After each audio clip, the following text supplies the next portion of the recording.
Hey everybody, this is Rydo and we're back to another live stream of Yu-Gi-Oh! Master Duel and video game news. Today is Wednesday, October 4th. So I finished Fury, which is to say that I got to the final boss fight on the easiest mode and then found the final boss fight controlled very differently and frankly was just not in line with the rest of the game, because you didn't have any sword slashing and the majority of the damage I was doing in that game was through the sword slashing samurai aspects, not the distance range shooting, which you do some of that in some of the fights, but not all the fights really. And you don't, it is way more a sword slashing game than it is a shooting game for the most part. And so in beating the game on easy, you don't unlock anything that would help you potentially play the game on normal. I probably could get to the final boss battle on normal. In fact, I could probably, if I put enough time into it, even beaten the final boss battle without using invincible mode and just making myself invincible on easy, but it's just not worth the effort. It's totally not worth the effort. And after I finished the series, once again I made the same old mistake. I'm just hopeless really when it comes down to, hey, let's just finish the series, let's just go another 20 minutes. So a series that has been consistently 30 minutes long ends with a 2-hour video.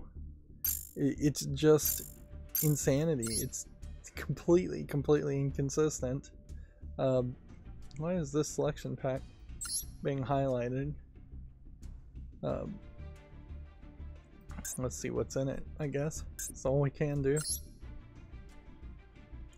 So yeah, Fury suffers in a lot of places, and it suffers from some of its comparisons and some of its influences from Bayonetta to No More Heroes. Both of those games way better and doing just a way more intelligent job around the idea of you're going to have 10 boss battles that are very important boss battles. Only got one new card in that 5-pack opening, which that probably doesn't mean too much of anything.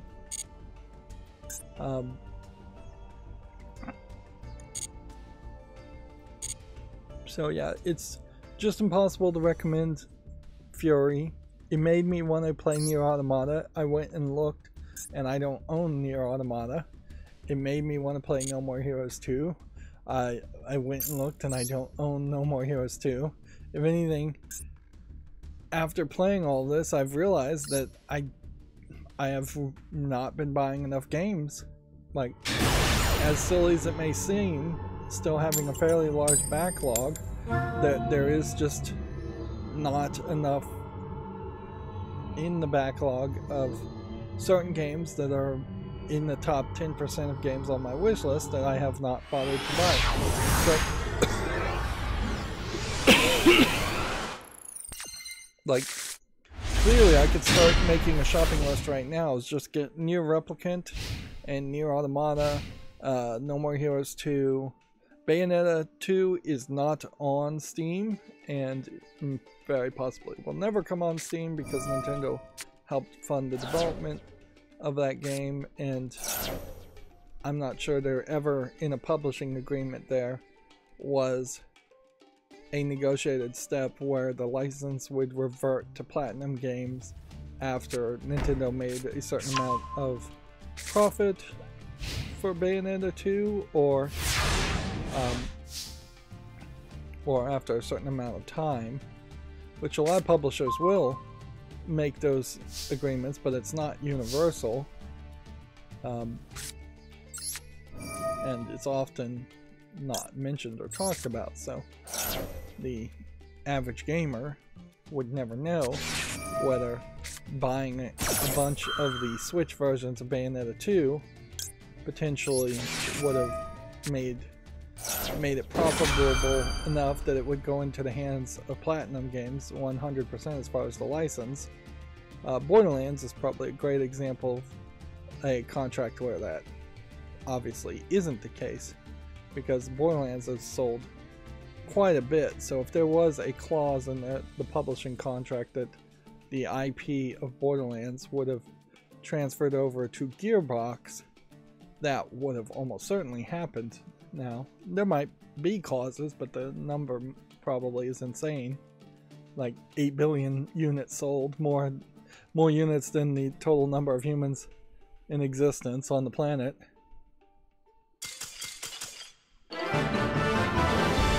So I can't really, recommend Fury. I will say the Onimusha version of DLC also drastically changes the game and makes it easier. It makes it more like Ikiraga, where you have different stance and you have all kinds of charges and you're gaining energy for these super attacks that just don't exist in the main game. It is a completely different experience that I'm sure, had that been the original experience of the game, would have made it a much better experience, much better game overall. The non-DLC version, just if you're dipping your toe in the game, though, really heavily relies on just learning a few attacks and breaking your enemies' attacks and countering your enemies' attacks. There are several rounds on easy mode that do not have equivalents in normal mode, so even if you beat the game on easy mode, you're going to hit rounds against certain boss fights that you've just never seen before. You're going to see attacks you've never seen before, so it's basically starting all over again.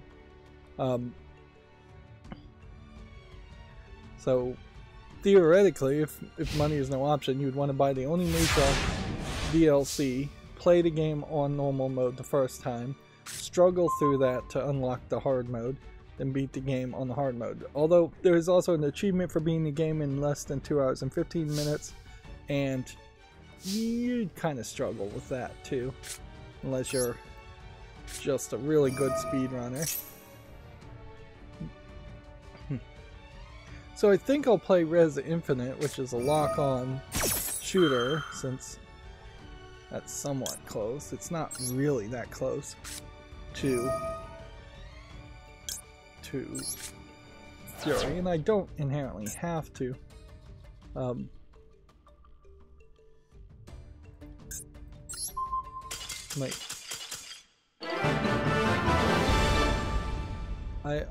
don't inherently have to play a game that is directly connected to the last game I played, but I was definitely thinking in that way, and I was thinking, what can I play?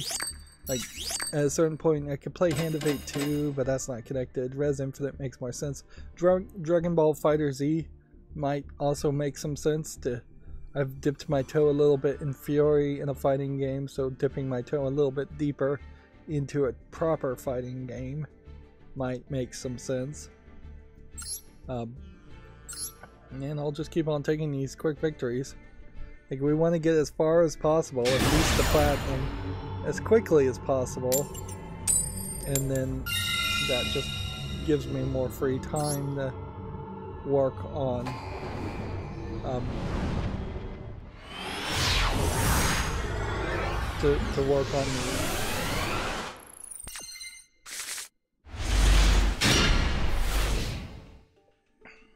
next on the side challenges and events that happen on Yu-Gi-Oh! Lost my train of thought there.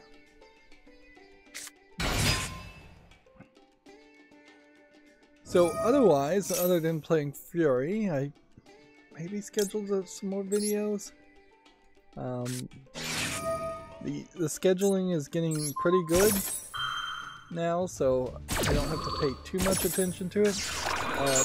Yeah, I was scheduling the recorded versions of these live streams releasing, and because that's releasing right at noon, 12 o'clock p.m.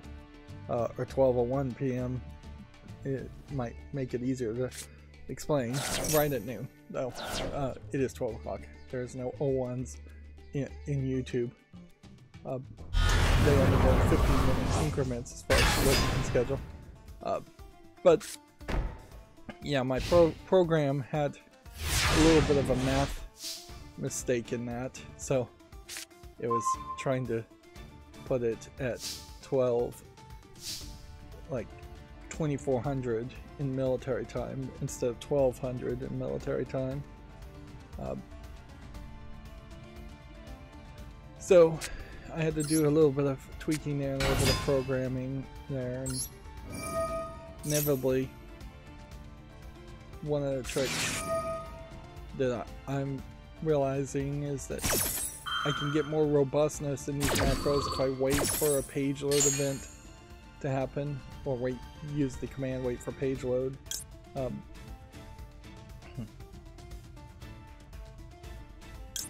And use that as a way of slowing down the process so it doesn't act when it's too early to act. And increasing and programming it to search for specific bits of text to click on instead of just generic descriptors of the location of a piece of text, a hyperlink, a clickable object at some point. What they call divs in the CSS and XPath of the item.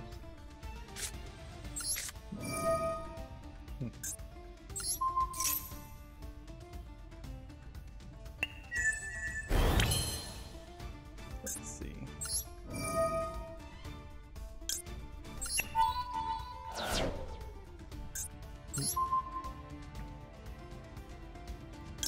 Then I'm stupidly preparing to spend money for Prime Day when I shouldn't spend any money for Prime Day. Particularly since there's this rumor that has potentially thrown a monkey in the works. Monkey wrench in the works, I guess is the real saying there. In that Steam, there may be a leak here where Steam is going to release a console box.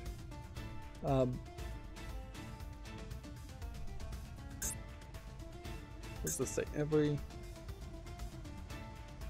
dark magician is unaffected by things. Let's go ahead and just toss that then.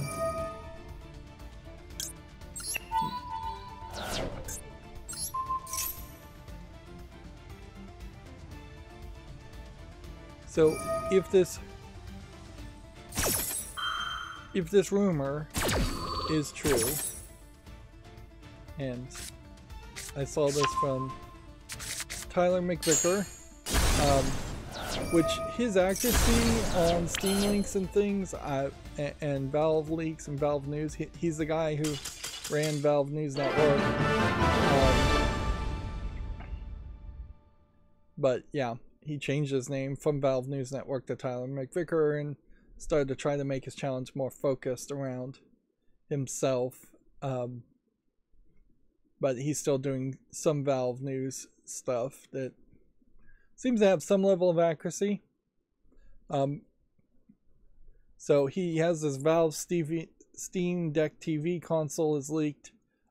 This is footage from an actual presentation of one of the Valve employees showing off more of the VR, and inherently his explanation of it is that this box has been originally designed to be a wireless video streamer to a VR headset, but at some point they are apparently pivoting and going to sell you the box as one thing that's probably very expensive, $400 or $500, maybe even $600 for what would potentially be an Xbox Series X competitor that's not got that economy of scale that Microsoft might have, but it is playing your Steam games on a TV. One assumes you can plug in a USB mouse and keyboard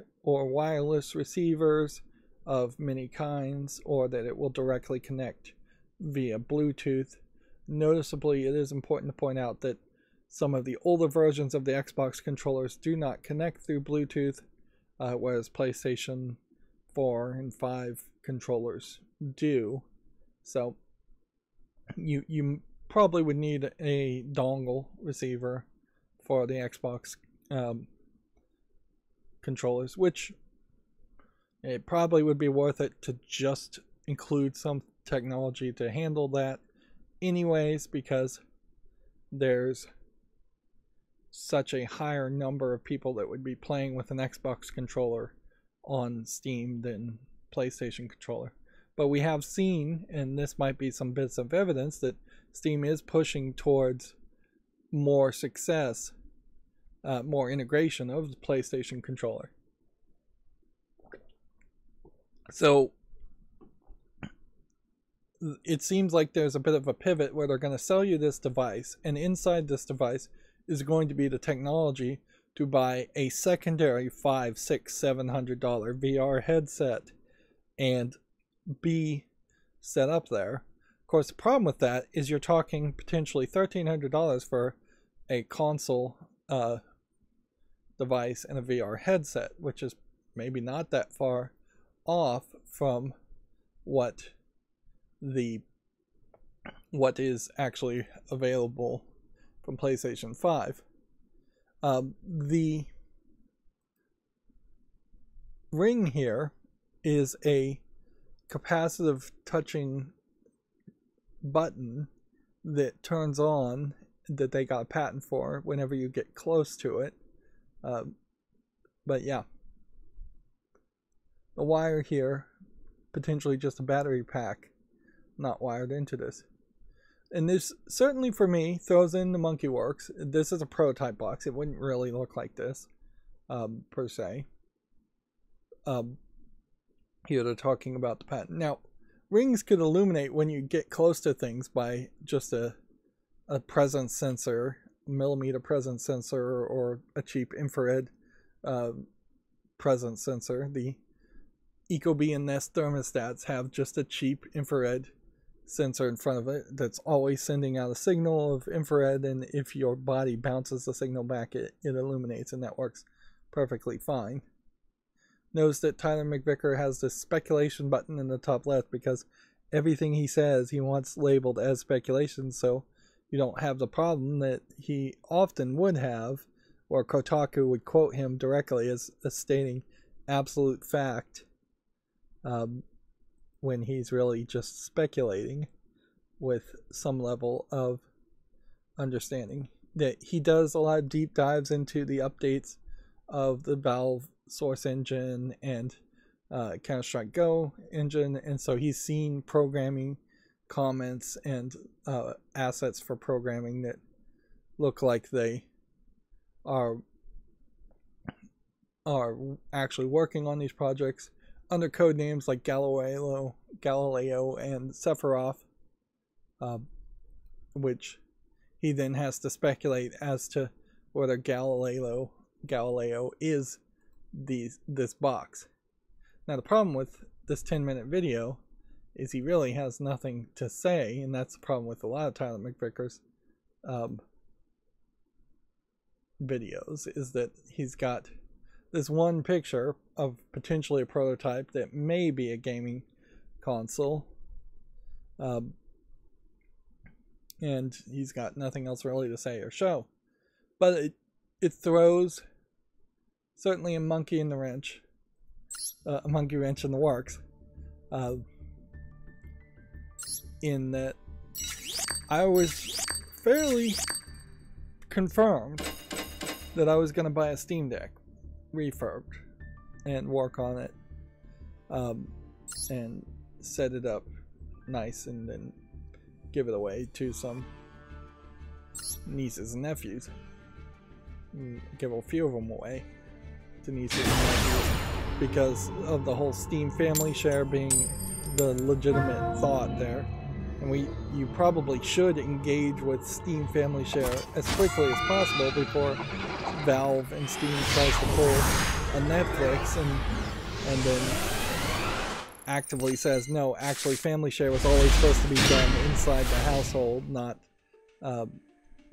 through multiple houses, and not extended family.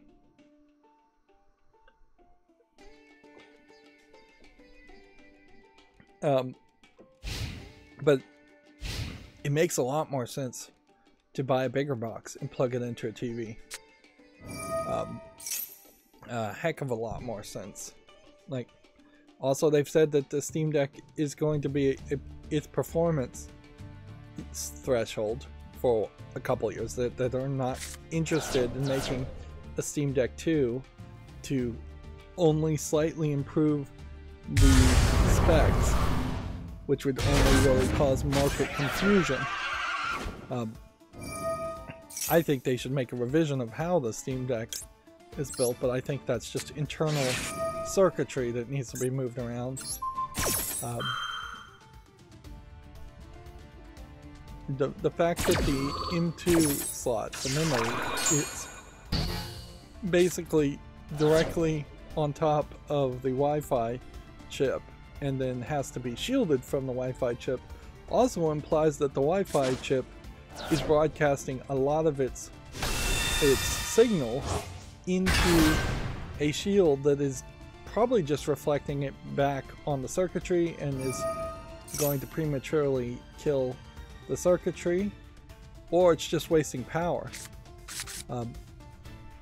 And at the very least, you just have an external antenna to account for some of that, and maybe it does have an external antenna to account for some of that, but more realistically, you would want the Wi-Fi chip to be on the top part of the computer, of the Steam Deck,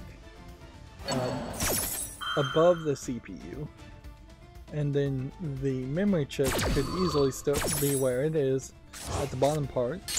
But you also have the battery chip a little close to the memory chip too, where perhaps the power management should be closer towards the middle where the CPU is also.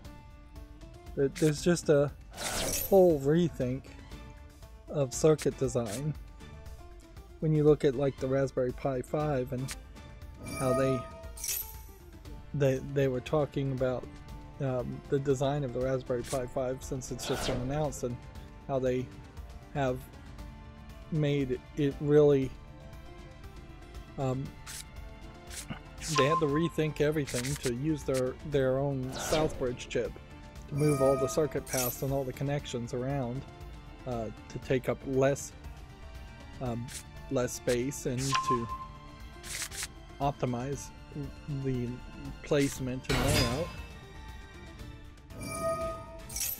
And even on that, there's still some weirdness in that some of the connectors are rather far away from the Raspberry Pi, the RP1 chip, as far as what they need to.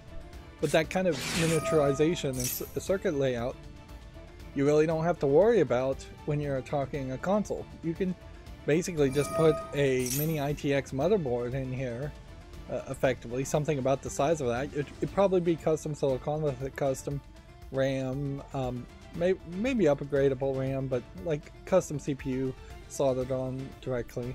I don't think they just want to sell you a PC. But even if they did want to sell you a PC, there is a level here where SteamOS on a very specific motherboard, very specific CPU, GPU, might be as cheap and as reliable as buying a gaming PC from, say, Alienware, Dell, Lenovo. I don't know if I can even name that many other companies.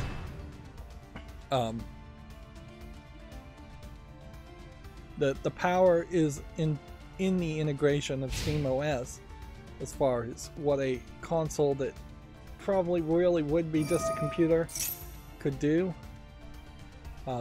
What desktop mode would look like and how much it would be supported when you plug in a Steam Deck TV, which is a weird name, but I I wouldn't be surprised if they actually stuck with that.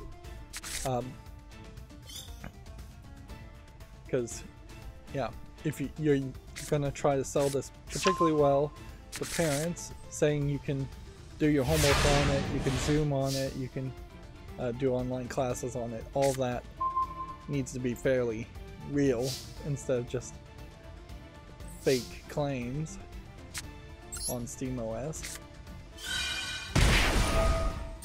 And then the other aspect that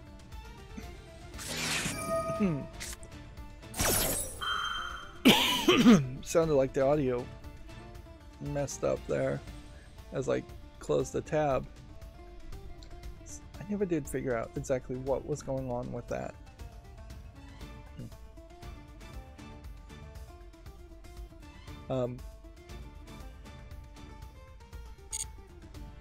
The other aspect I wanted to investigate on that, as far as Steam in general, let alone SteamOS, where is Steam as far as software, as far as programming software? Can you get Visual Studio through Steam so it's in your Steam library? Yes, I do know that you can add any program you want into Steam as a shortcut, but when you're doing a Steam family share thing, I don't know if you can share those shortcuts. That would be fairly weird. So there's just a feeling here that I haven't really experimented with or tested, that it's fairly possible to make it feel like a different experience, or lose track of what programming software you have installed. Like, ideally, you'd want some kind of Scratch programming for little kids, but Scratch may be just a website. It may not have any kind of downloadable, installable thing that's not connected to the internet, which is something you may want to avoid, particularly if you're talking about it being on the Steam Deck that's portable and may not be connected to a Wi-Fi. A Steam TV, Steam Deck TV, less of a problem, but that doesn't inherently mean you want young kids to be able to access websites or the internet at all. Like, there is an argument that the Steam Deck and the Steam Deck TV should have a path, maybe it's a fairly difficult path, but a path nonetheless, to install a bunch of games and install all the updates, then unplug it from the internet and hand it to a kid, and then only have the parents connect to the internet to run updates once a year or once every 6 months. Just something like that is fairly extreme, but not that crazy. It's really not that crazy if you're just trying to get your kids to play a bunch of Lego games on Steam. I don't know if Steam's DRM really would let you be disconnected for a year, but whatever.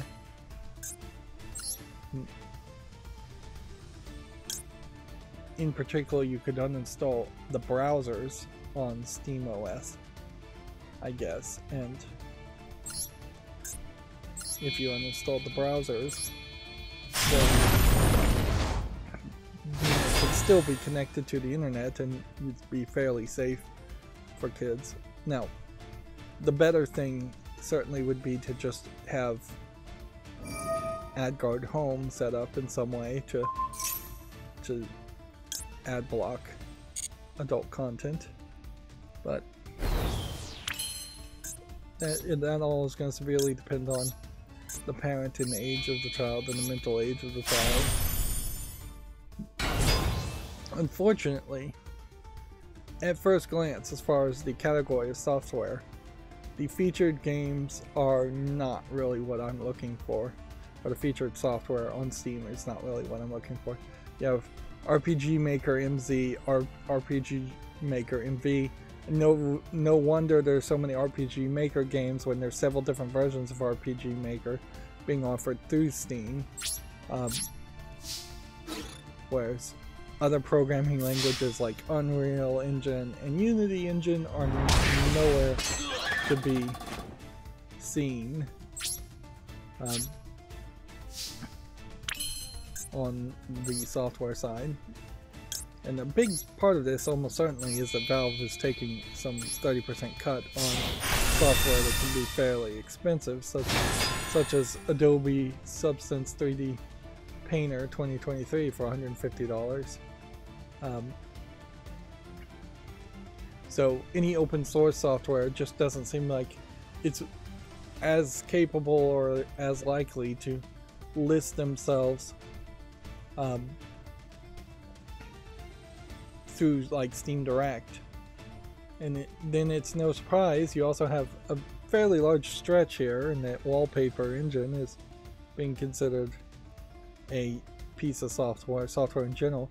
If you click on game development in particular, though, you're not in much of a better situation. Here you have a visual novel studio, RPG makers. Yeah, it's just the it's just a list of game development software that's not anything I'd really think is what you really should work. The Godot engine is not listed coming up here as an open source option.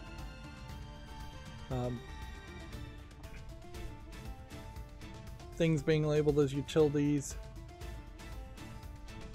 would require an actual definition of what's the difference between development software and a utility. Visual Studio, noticeably missing.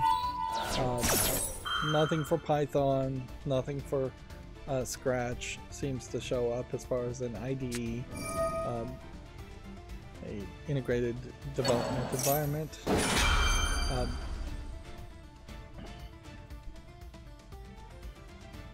Yeah.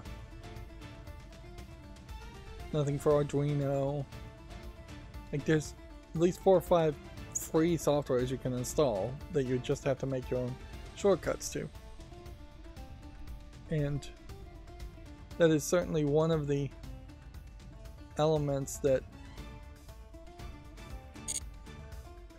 I would have hoped wasn't the case, and that you could, that some of these softwares like Arduino would be on Steam, so people could find it who are interested a little bit easier.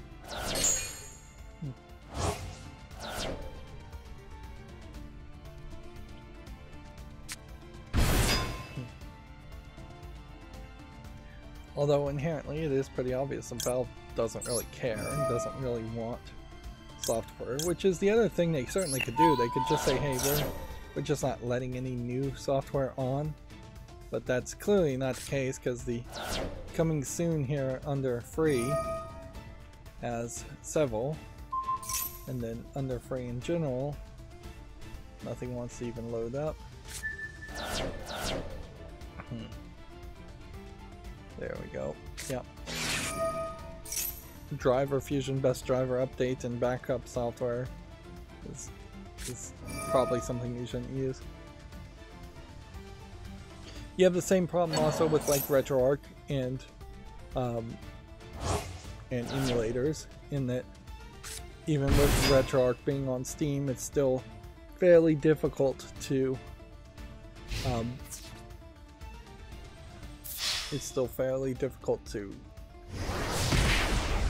have an all-in-one setup to emulate games.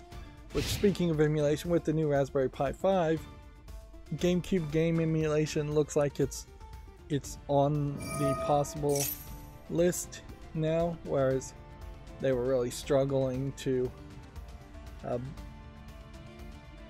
they were really struggling to even have 100% full frame emulation for Nintendo 64 games. And there still very possibly are some Nintendo 64 games that won't be emulated once they tweak all of the emulators for the Raspberry Pi 5 perfectly, but GameCube wasn't even really being considered that much before that, even the Raspberry Pi 4. So you do still have this weird split where the Raspberry Pi 5 now for most projects is too expensive and too powerful. Mostly too powerful. Expense goes up and down. And yet it's still just kind of struggling. For the most part, you're now putting the Raspberry Pi 5 in being a little too weak to be the next generation of RetroPie devices to emulate things on, particularly when Steam Deck, even though Steam Decks are more expensive, the Raspberry Pi 5 now is hitting a realm where it really could be a desktop replacement for a lot of schools, which, yeah, schools don't like those Chromebooks, so maybe they would go with Raspberry Pi 5s. I saw an overclocked Raspberry Pi 5 that booted to desktop in 7 seconds. That's fast, to say the least. We have Tucker on the chat saying hi. Hi, Tucker.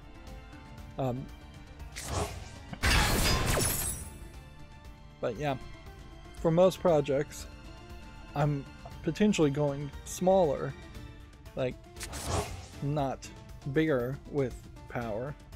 Raspberry Pi for 2042, 2060 makes a lot more sense in a lot of situations, or an ESP32S3 makes a lot more sense for a lot of projects. I think I may very well pull the trigger and try and build an on-air sign that connects to the WebSockets of OBS. And honestly, if I could get that built easily, it's probably something that would be justifiable to sell. Modifying an existing on-air sign with an ESP32, adding potentially like adding about $10 worth of components and then charging about $20 worth of extra markup. At a certain point though, you are going to really get down to having to find a lot of cheap on-air signs, like buying in bulk, and there's the big danger there, certainly. And then that would have to almost certainly be like a Kickstarter thing, where you get a bunch of pre-orders and get the funding first. And yeah, it sounds like it could be easily a disaster, like most Kickstarter projects. It would really just come down to how many streamers really have the problem of needing an on-air sign that would come on when you start streaming, instead of just flicking on an on-air sign with the infrared remote, or just not having anything. This isn't really news, but it came out as they were talking about it on Twitter, that at some point there was this comic book series called The Book of Black Ships that was supposed to come out. I'm not sure if it ever actually fully came out though. It says it was a scheduled four-issue comic book series published by Dark Horse Comics that attempted to shed light on the events that happened before the Mist game, and explained all the malevolent actions of the two brothers leaving their imprisonment in Atris books. The first issue, titled The Joining, was written by Chris Ulm and was drawn by Doug Wheatley. It showed two sons of Atris, Sirius and Akanar, with their first introduction to evil, becoming members of the Black Ship's pirates who ravaged the Mechanical Age. Which, yeah, I don't know if this comic ever really came out or not, but it's deep non-canon. It is probably the best way to describe it. They showed a picture of it. One of the things about the comic that really felt odd, though, is that there's just people in it. People other than Sirius and Akanar and Atris. his family. Like, whereas all the missed games pretty much don't have people in it, except for Riven and one person in exile. Yeah. And so, just on the cover art, it feels weird. And then pirate stories, and there being pirates in the mechanical age. I guess that's makes sense. That clearly the mechanical age at one time did have people on it, but then you just have to assume that either the ages were damaged, and because the descriptive books of those ages were damaged, all the people disappeared and were killed or erased from reality, or Sirius and Akanar literally just killed everybody in the mechanical age.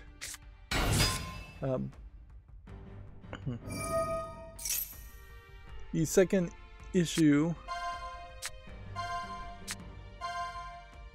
let's see, a noticeable blooper was switching the boys' names and characters. Sirius ought to be the thin one, and the publisher refused to correct the mistake, after which Cyan canceled the contract template. I guess that's a template fact. The second issue was planned to have a title, Betrayal, but the issue was followed only by a zero prequel issue due to the cancellation of the series. Issues 2 to 4 were never published. In a question concerning the childhood of Sirius and Akanar, Rand Miller mentioned the comics as an attempt for expressing his disappointment, an attempt for saying the backstory of the kids.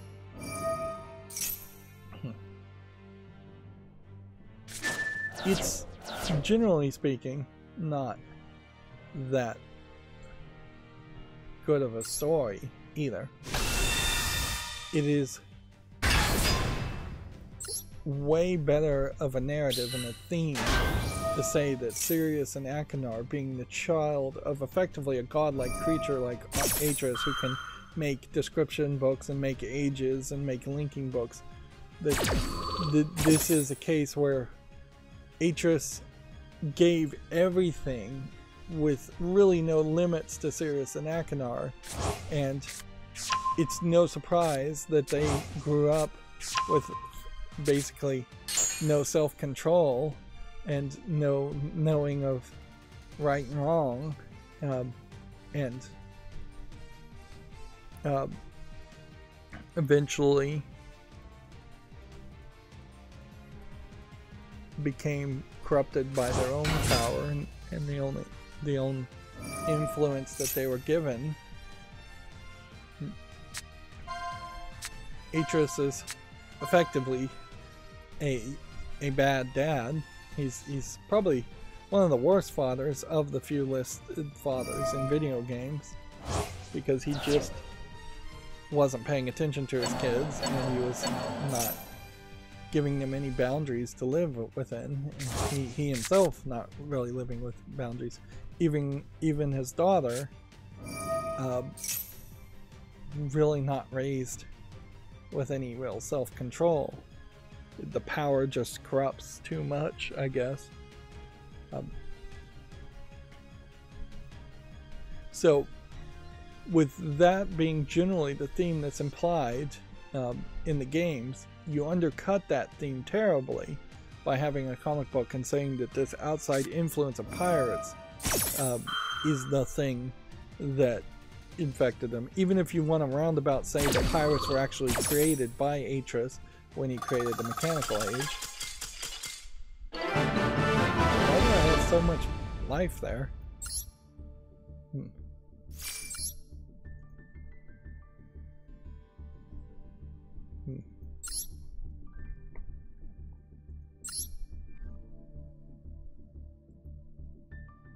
Alright, let's go ahead and cover the actual news. I saw that several games were getting reviewed and have come out, so maybe there's something to take from that, in that less games were released last stream to talk about because of reviews. Yeah, we have like Forza Motorsport here from OpenCritic getting fairly high reception, 84 top critic average. Nintendo is ending online support for the 3DS and Wii U software in 2024. They had already ended the eShop support. So now I think this is a screenshot of the new 2DS LL, which is still being counted as far as units being sold in Japan. So yeah, inherently the dual screen concept is gotta be just dead forever. Nobody can ever return to that idea. Like the idea of two screens, one with a touchscreen, one without, was dumb. It was a limitation of the time, and the idea of a bezel between two windows is dumb. When if you were going to make something that folded in half these days, it would be a foldable Samsung type screen that would be really, really expensive.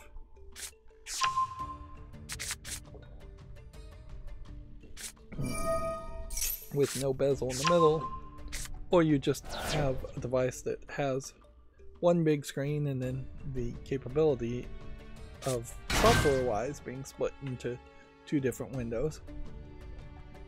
It's another gimmick, certainly the 2DS, the 3DS too, and Nintendo has thrived far too long on gimmicks. Ever since the Wii, really. Some would, I guess, argue that the Nintendo 64 controller was a bit of a gimmick too, but I would say that's more of an experiment than just a gimmick nobody asked for. Or the portability of the GameCube could also be argued as a gimmick, but yeah, that was an easily skippable gimmick too. Most people just had their GameCubes plugged in and never moved it anywhere.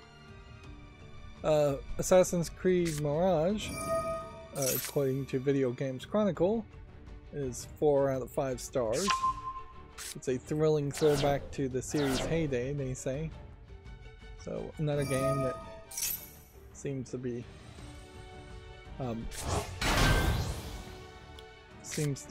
coming back.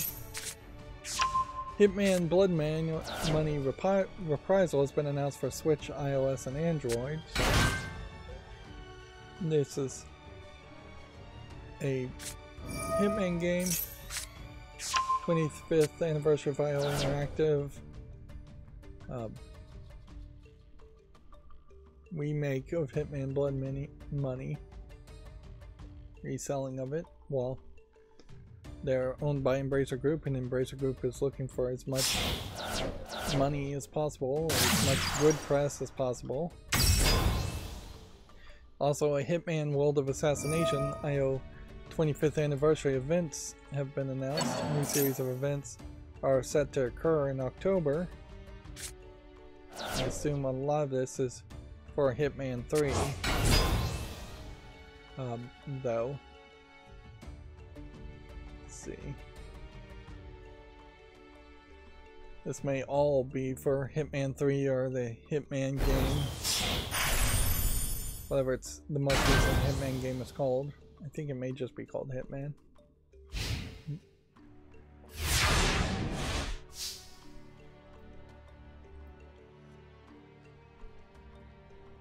Apparently, Hyenas was Sega's biggest budget game ever, which it definitely looked like it was a fairly big budget, but not that big of a budget. Maybe that just speaks to the fact that Sega really just never does put as much money as you would think they should into games, when Sega is mostly making kind of at best good, at worst often terrible Sonic games, they probably don't have to put as much attention and effort into into making something that's hyper realistic or expensive. Let's see how this works then.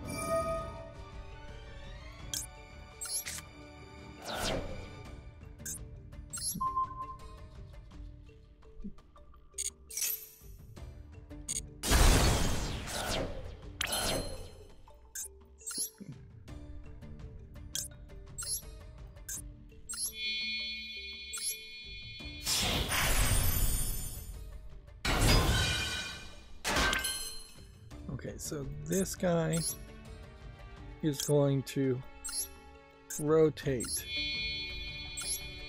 every time I summon a guy.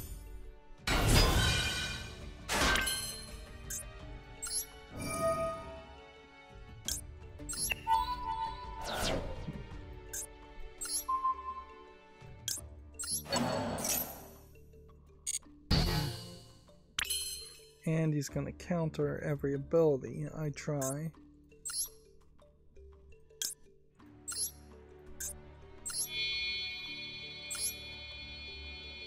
So the best thing I could try here is see if maybe something here.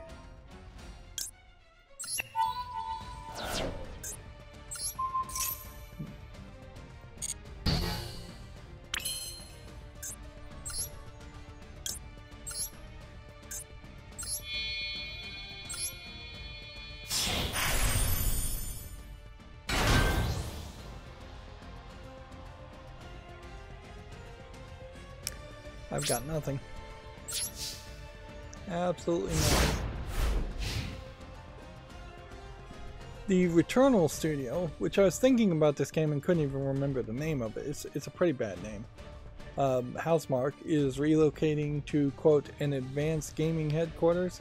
They're a Helsinki-based studio, and it will become a beacon of innovation and creative in the northernmost capital.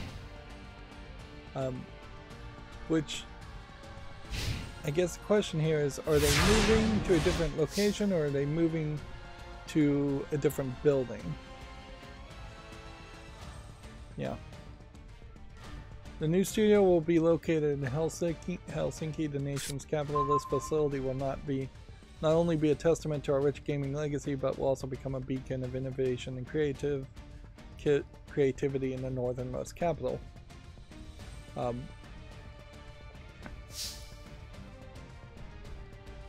So yeah, it looks like they're moving to a location. One certainly has to question if some of that might have to do with the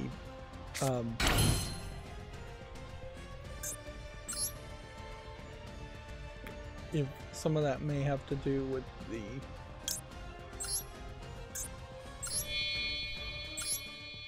Russian invasion of Ukraine, and where they are is just too close to Ukraine for their comfort.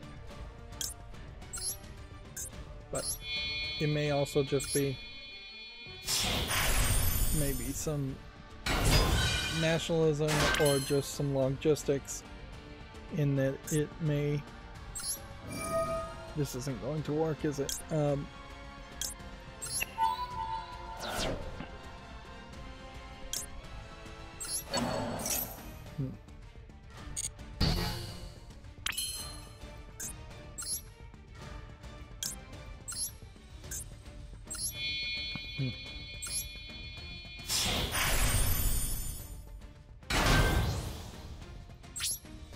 Just make sure this guy can't attack from a defense position.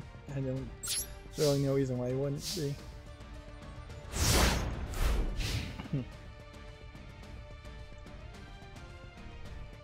It's also worth pointing out here that some of this decision is maybe from PlayStation and Sony themselves, in that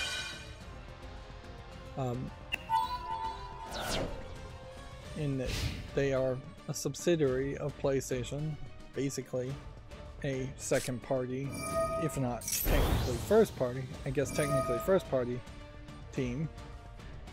And Returnal probably is a great example of the kind of failed first party games that PlayStation has made, and that they're alright, but they're not great. They're not system sellers per se. Although in all fairness, I don't know if Starfield really would be a system seller at this point either.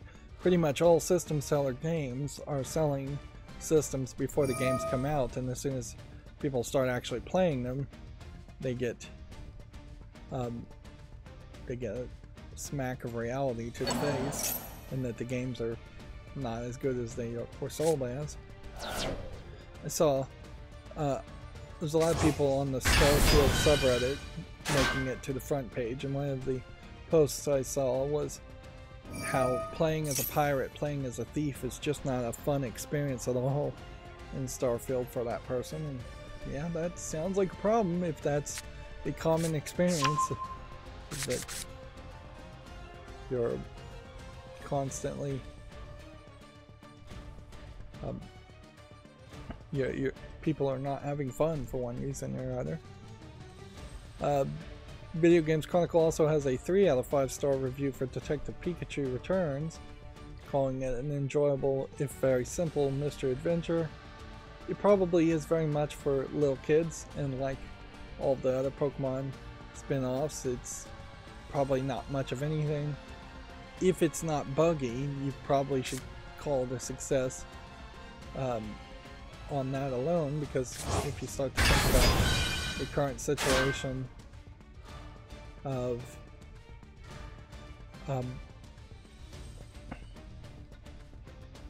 Violet and Scarlet, that's still a fairly big buggy mess. YouTube Gaming highlighting smallish beans, 15 years of SMPs, massive survival builds, so much more. Survival Minecraft plays, I assume is what SMP stands for. Congratulations on your channel anniversary. I suppose YouTube Gaming and YouTube should highlight people for sticking with it and try to sell the idea and create the idea that you can be 15 years on YouTube and make a career out of it and survive off of it. The vast majority of people on YouTube never see a dime. In fact, they just ran the new lower requirements to just get memberships, not run ads. That they just finally allowed that to happen on my account, and it really doesn't change anything at all. I have like 800 watch hours. They want 3,000 watch hours in the last I think 6 months or 3 months or something like that. So I basically need 4 times as many, if not 5 times as many watch hours, just 5 times as many people watching my channel personally to meet that threshold. Plus I would still need probably about 300 to 400 more subscribers. So those numbers are still incredibly high for less of a reception. Maybe this is going to be the first step, and we'll eventually get to a better spot. But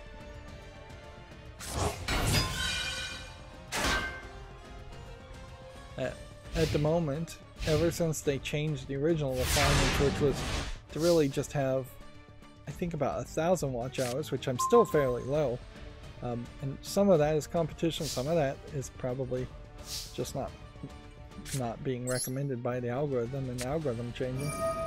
Now the good news as far as 15 years on YouTube is that, with the exception of somebody like me who has probably been on YouTube for about 12 years, most people aren't in such a weird situation or stupid, take your pick as to what you want to assign to me, to stick with YouTube as long as I have it.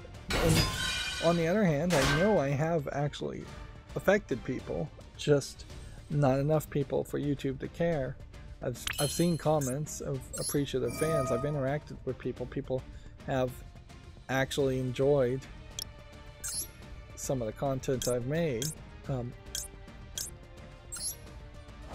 But certainly that doesn't pay any bills or lead towards any kind of pension or retirement. Yeah, I'm doomed. Alright.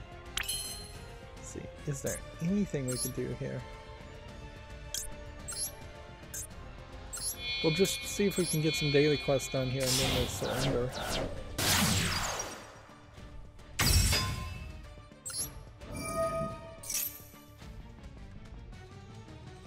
See. Guess what I could do is let's activate this. Toss one of these. Go ahead and destroy this. And go ahead and destroy this. Again, just link summoning, destroying cards.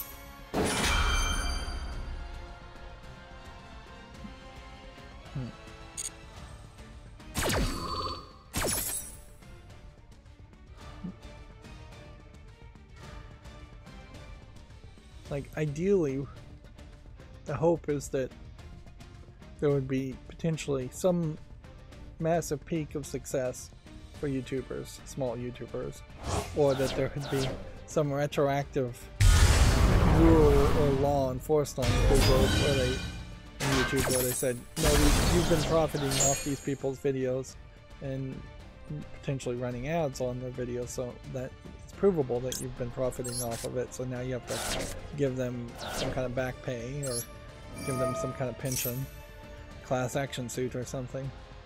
And that's certainly not a good situation to be in, to say that the best chance of a small YouTuber making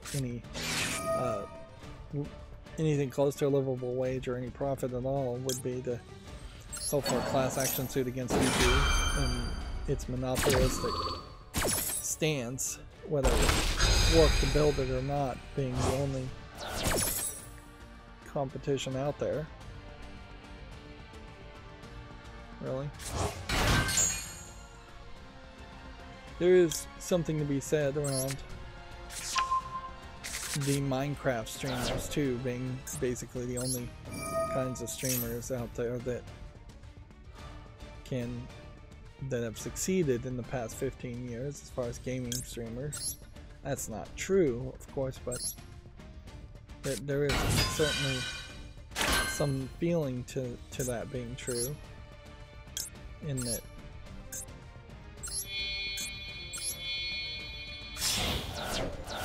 Minecraft in particular was the only kind of game you could play non-stop and would have a fandom that wouldn't get bored or stop watching, and it's totally targeting little kids under 13-year-olds who aren't even supposed to be on YouTube.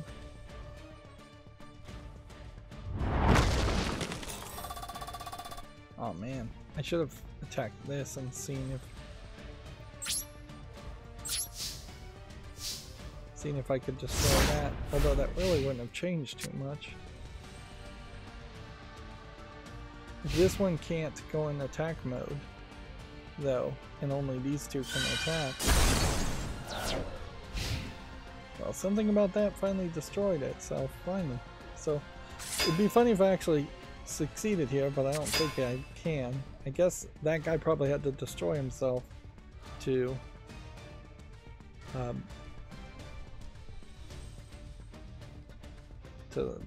potentially turn this into an attack mode.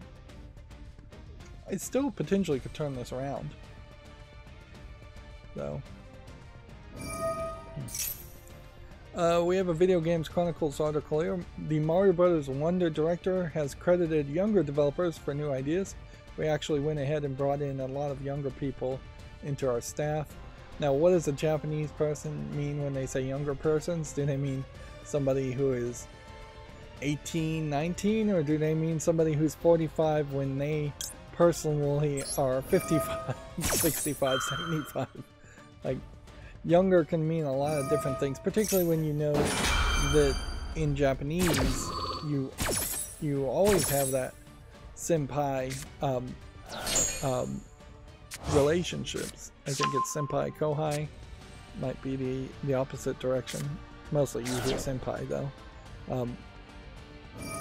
And so there is always this idea where you refer to people based on a perception of a higher level based on age very often.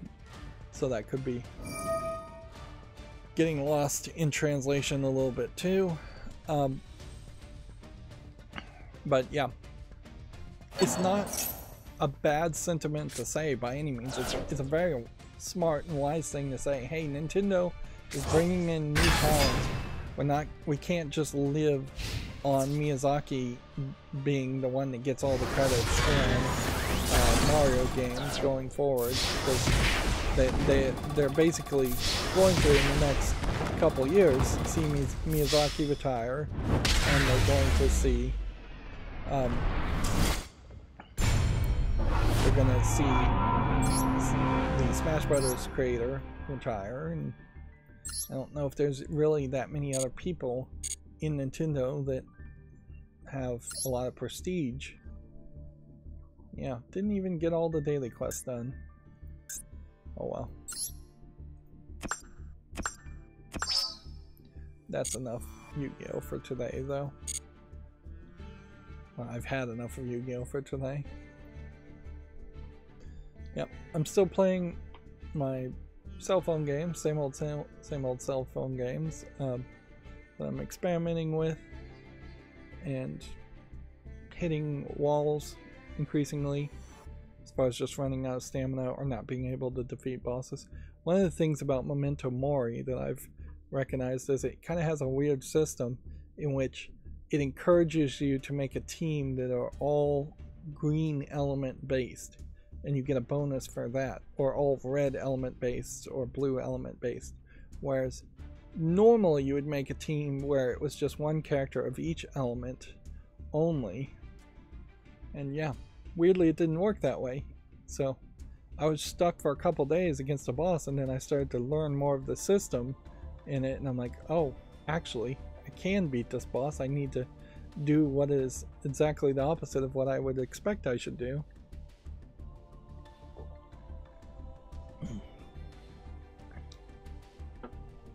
But yeah.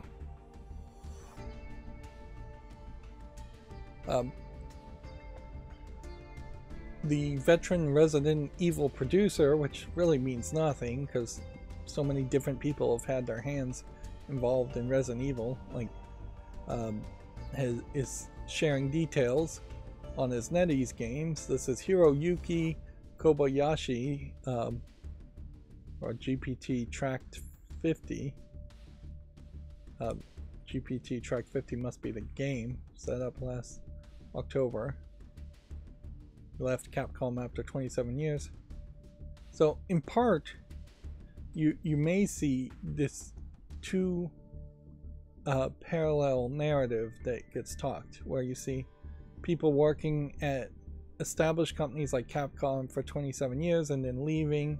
Most recently, the maker of Bayonetta leaving Platinum Games, and they're going to different companies or they're forming their own companies.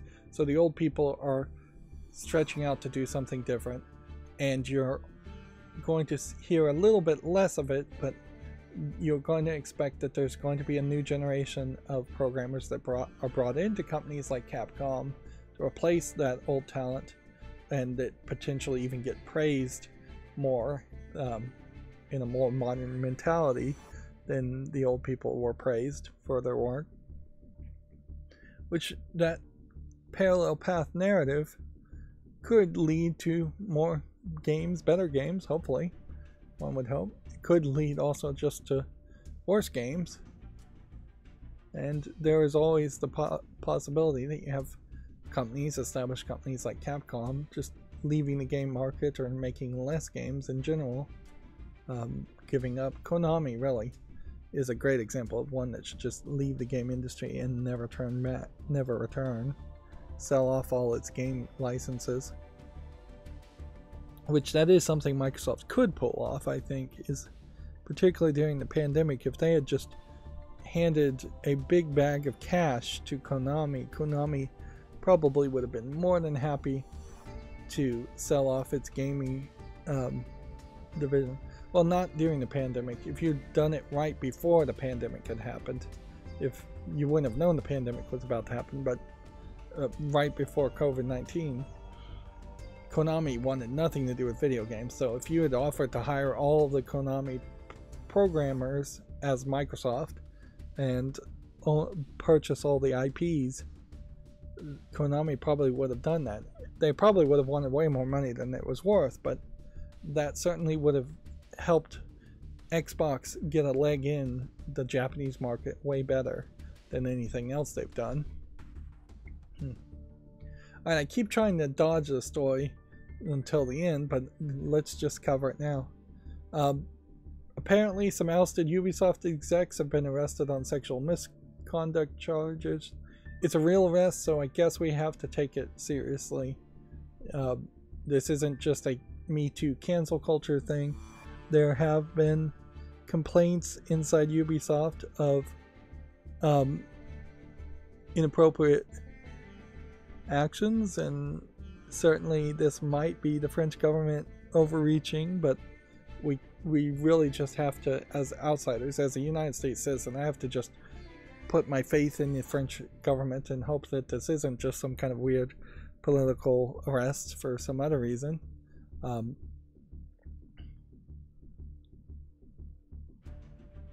But yeah, if you're seeing a real arrest here by French people who, in the past, it has been fairly acceptable to be fairly sexual, even in work environments. It's, I think, changing. I think a lot of what most people would agree is sexual harassment was considered normal behavior in French society in previous decades. I think it's changing. I think we've gotten a new generation of French people who are more in line with the rest of the world on that. So, yeah. Maybe the arrest just took way too long. That might be a criticism because they've been talking about these allegations or some kind of allegations like this for like 2 or 3 years. It is seemingly the case that these are also people who were already let go of Ubisoft, so while this is still newsworthy, it's important to point out that these aren't current Ubisoft employees. The former chief counsel officer, CEO, I guess, and editorial vice president were detained by French police looking into their previously reported harmful misconduct.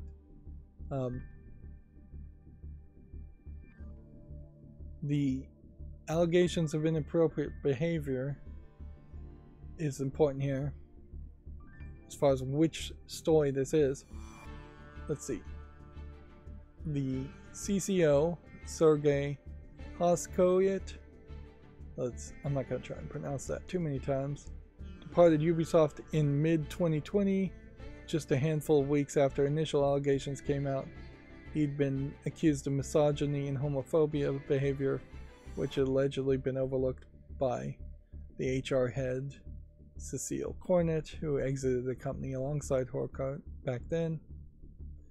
And then Francois, who is the editorial VP, was initially suspended following accusations that he and former editorial VP had been abusing employee. Their alleged behavior was described as an open secret, prompting Francois to leave. So physically abusing or verbally abusing, who knows?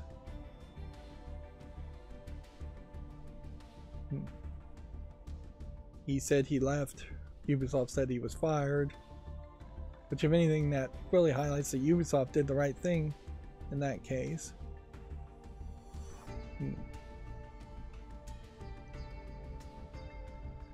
Now, the original story that I recall here, and maybe this has not really been told correctly from GameDeveloper.com, and it's very possible that they're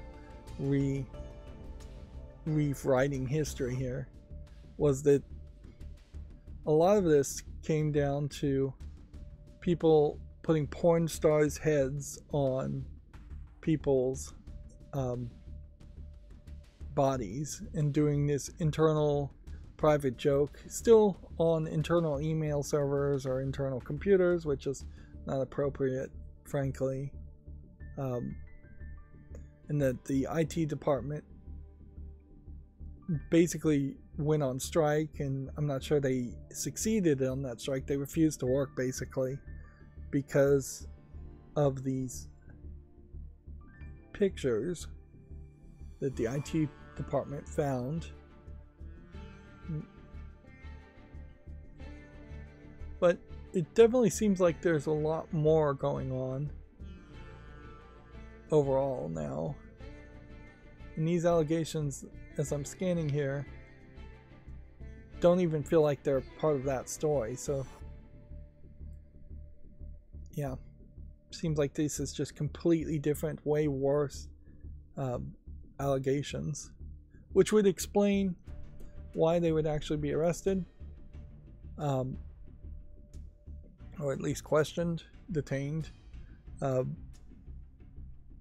is that they seem to have actually either directly said or done things to people, and that they weren't just being childish college frat boys putting porn star heads on employees and making jokes there, which even that is not appropriate, but probably does not rise to a level of harassment if you're not showing it to anyone outside the management and people on that same level.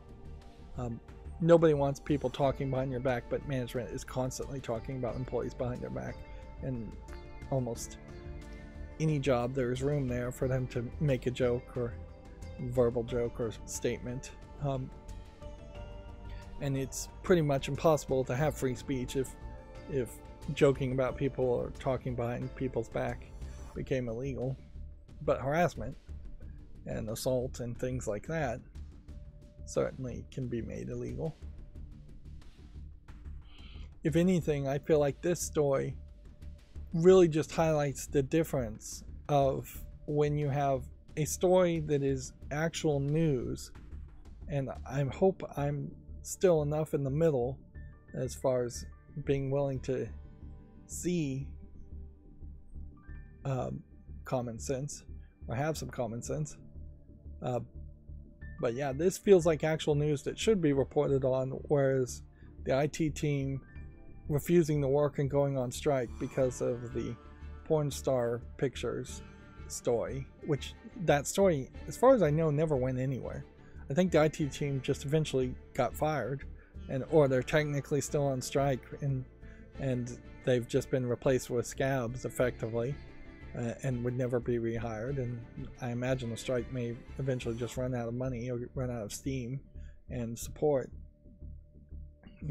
But that's the IT department refusing to work story got reported over and over and over again by GameDeveloper.com in particular, and there was just really nothing actionable other than boycotting Ubisoft. And even on this story, I don't think there is something actionable, because these are former employees. So why boycott Ubisoft now? Unless you just have to make that evidence missing logical assumption that there are still bad people at Ubisoft and that everybody's at Ubisoft, and if you're going to jump to that logical leap of, or illogical leap of conclusions, then I guess, yeah, boycott Ubisoft and don't ever play a Ubisoft game again. But there's really no evidence of that, so this is newsworthy, but it's not actionable, like very much a lot of video game news, whereas the previous story probably wasn't even newsworthy, and definitely wasn't actionable. It was just, in both cases, perhaps too much of a little bit of a dog whistle to cancel culture, and you should cancel Ubisoft, which inherently I don't want to cancel Ubisoft, because if Ubisoft goes away, then pretty much the entirety of the gaming market from France goes away, and that's one more culture's voice that you just wouldn't hear. Like Assassin's Creed, if Ubisoft went bankrupt, would probably get purchased by somebody, and the Assassin's Creed series would continue in some ways. But the next Assassin's Creed game, very possibly, wouldn't be as creative, wouldn't be as interesting. They took a huge risk in making that first Assassin's Creed game, and it definitely could have not succeeded. And I'm not sure if other companies would take such a huge risk. There is basically been 0 other games outside of the Assassin's Creed games where you can play as a assassin who is effectively a Muslim sect, originally at least. Altair, they don't really talk about it, but they're effectively Muslim, or Islam, whatever. And yeah, I don't think there's another game out there, despite the fact that you have the Saudi Public Interest Fund funding a lot of development of games. Nobody has bothered to make a game with a Muslim character or hero. I guess Miss Marvel in the Marvel games, she's a Muslim character. One character in the Marvel superhero games, you could include that, but that's pretty much it.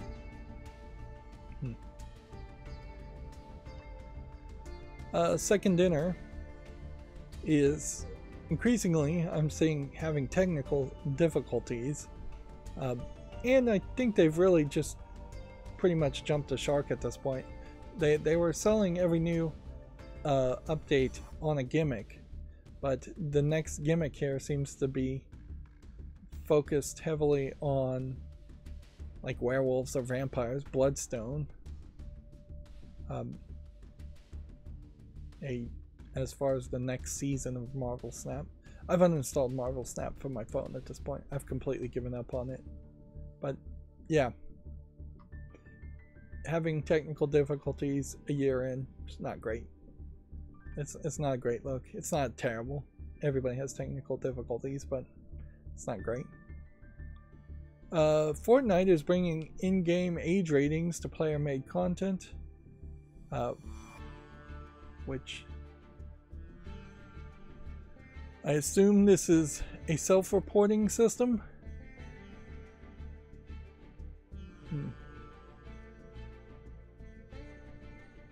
When a player is prepared to publish their Fortnite island to other players, they'll have to fill out an in-game age rating system chart code. What this interestingly does is, I've definitely been having the thought that Steam and Valve should have their own rating system and get away from ESRB, because the second potentially Valve says we'll let you rate your games for consoles and for PC using our system, then they set themselves up for potential success when the inevitable happens, which is that the ESA, the Entertainment Software Association, which is the parent company of both the ESRB and E3, the convention, ESA needs money to lobby. They need to make more money. They were making the vast majority of their money through E3. They've canceled E3 multiple years in a row. E3 is effectively dead. They keep saying it's going to come back, but they were making a lot on booth rental sales from people like Microsoft and smaller publishers. Well, not actually Microsoft, publishers renting booths at E3. Nintendo, Sony, and Microsoft really not having anything at E3. Sony was the last one that was still sticking around E3.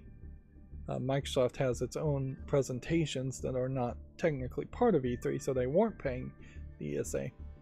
Well, so the ESA isn't making money from the E3 anymore. They need to make their money somewhere. The only other way they can make money is to either have a membership due for the ESA itself go up. So you potentially would just give money to the ESA because you want to support the ESA as a lobbyist group to protect video games from being censored by old people in Washington in the United States. But if you're making games and a publisher outside of the United States, you really only have a small concern there, a smaller concern, probably still a pretty big concern though. Most of your sales are going to still be in the US if you are releasing and publishing in the US. So either they're going to demand bigger dues, which they'll probably try that but not get very far with that, or they're going to require much higher prices to have your game rated by the ESRB. And your game has to be rated to be in stores like Walmart and other brick and mortar stores until we hit a point where brick and mortar stores say, actually, we don't care anymore, and we will allow games on the shelves that haven't been rated by the ESRB. There is also a lie in the ratings in the ESRB, in that online content like this is never rated anyways. So as games become more and more online and they get more and more DLC and updates, they're breaking whatever the rating on the packaging was anyways. Nothing really stops you from making an E for everyone game and then selling DLC that's NC-17 or M for mature, or no, it would be adults only for video games. Yeah, nothing really stops you from selling an E for everyone game like Fortnite on a disc in a store in Walmart, and then having DLC that's adults only. Could be a free update even, doesn't even have to be a separate paid thing. That probably caused some controversy, and that is the one thing that would stop you. Anyways, my point there being, I see a future where the ESRB is going to raise the prices significantly to have your game rated. And then if there's an alternative for having a games rated besides the ESRB, something that like Valve ran, or Microsoft ran their own private one, or PlayStation ran their own private one, or Nintendo ran their own private self-rating system, which is also a possibility, whoever gets there first will potentially succeed very well. And Valve is definitely situated to do it better. They could combine all the questionnaires you would be asked to have a game rated in all 133 countries they support, to break it down and link together your responses to give a rating for multiple countries, not just the United States. And they could potentially be the de facto superseder of the ESRB and CERO and the Australian Ratings Board and things like that, each of which have different criteria and review things differently. Fortnite now won't do that. Maybe their idea as far as in-app ratings might get copy and pasted to Unreal games, and then you might see a case where every Unreal game published on the Epic Games Store is using a similar rating system, but the Epic Games Store just doesn't have enough market share to replace the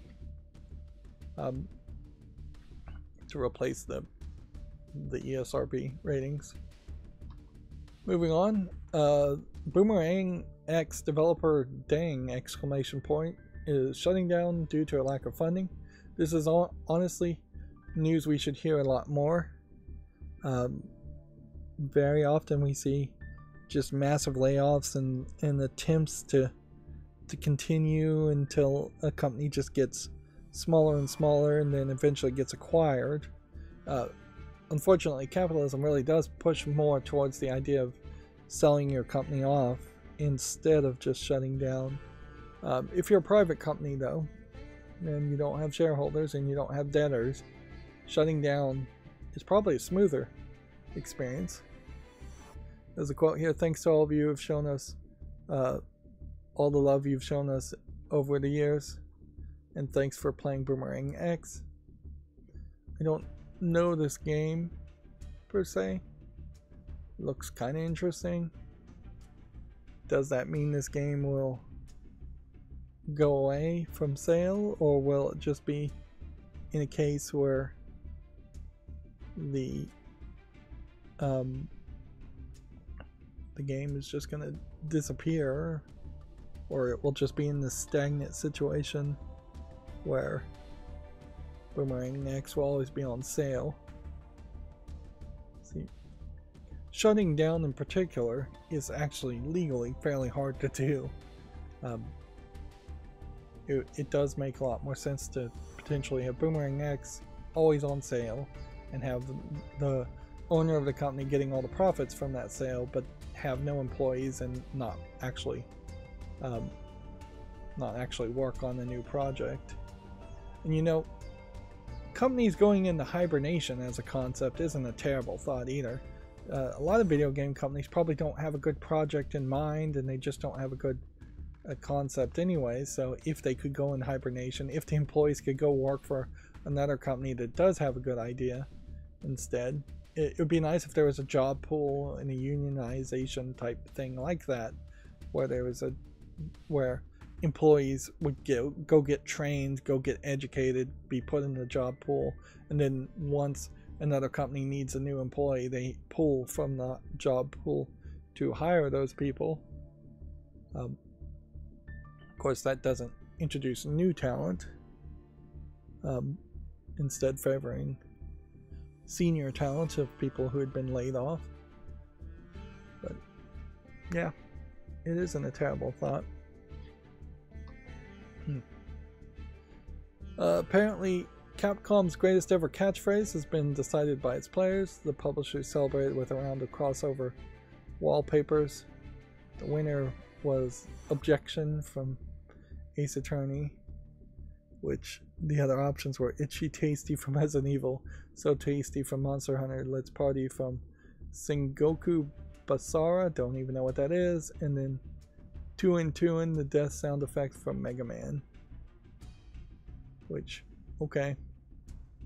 And so then they had some pictures here with Objection being shown in Japanese. It's kind of a silly thing, but whatever. It's the kind of advertisement you really should do for your games.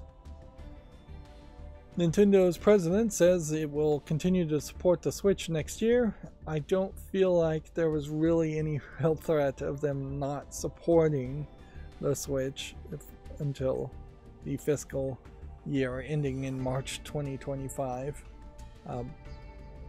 They weren't going to just pull the rug out from under the Switch. Support doesn't mean, though, that they are actually going to put any new games out for the Switch when the Switch 2 gets announced. I bet they still would have some things like that anyways.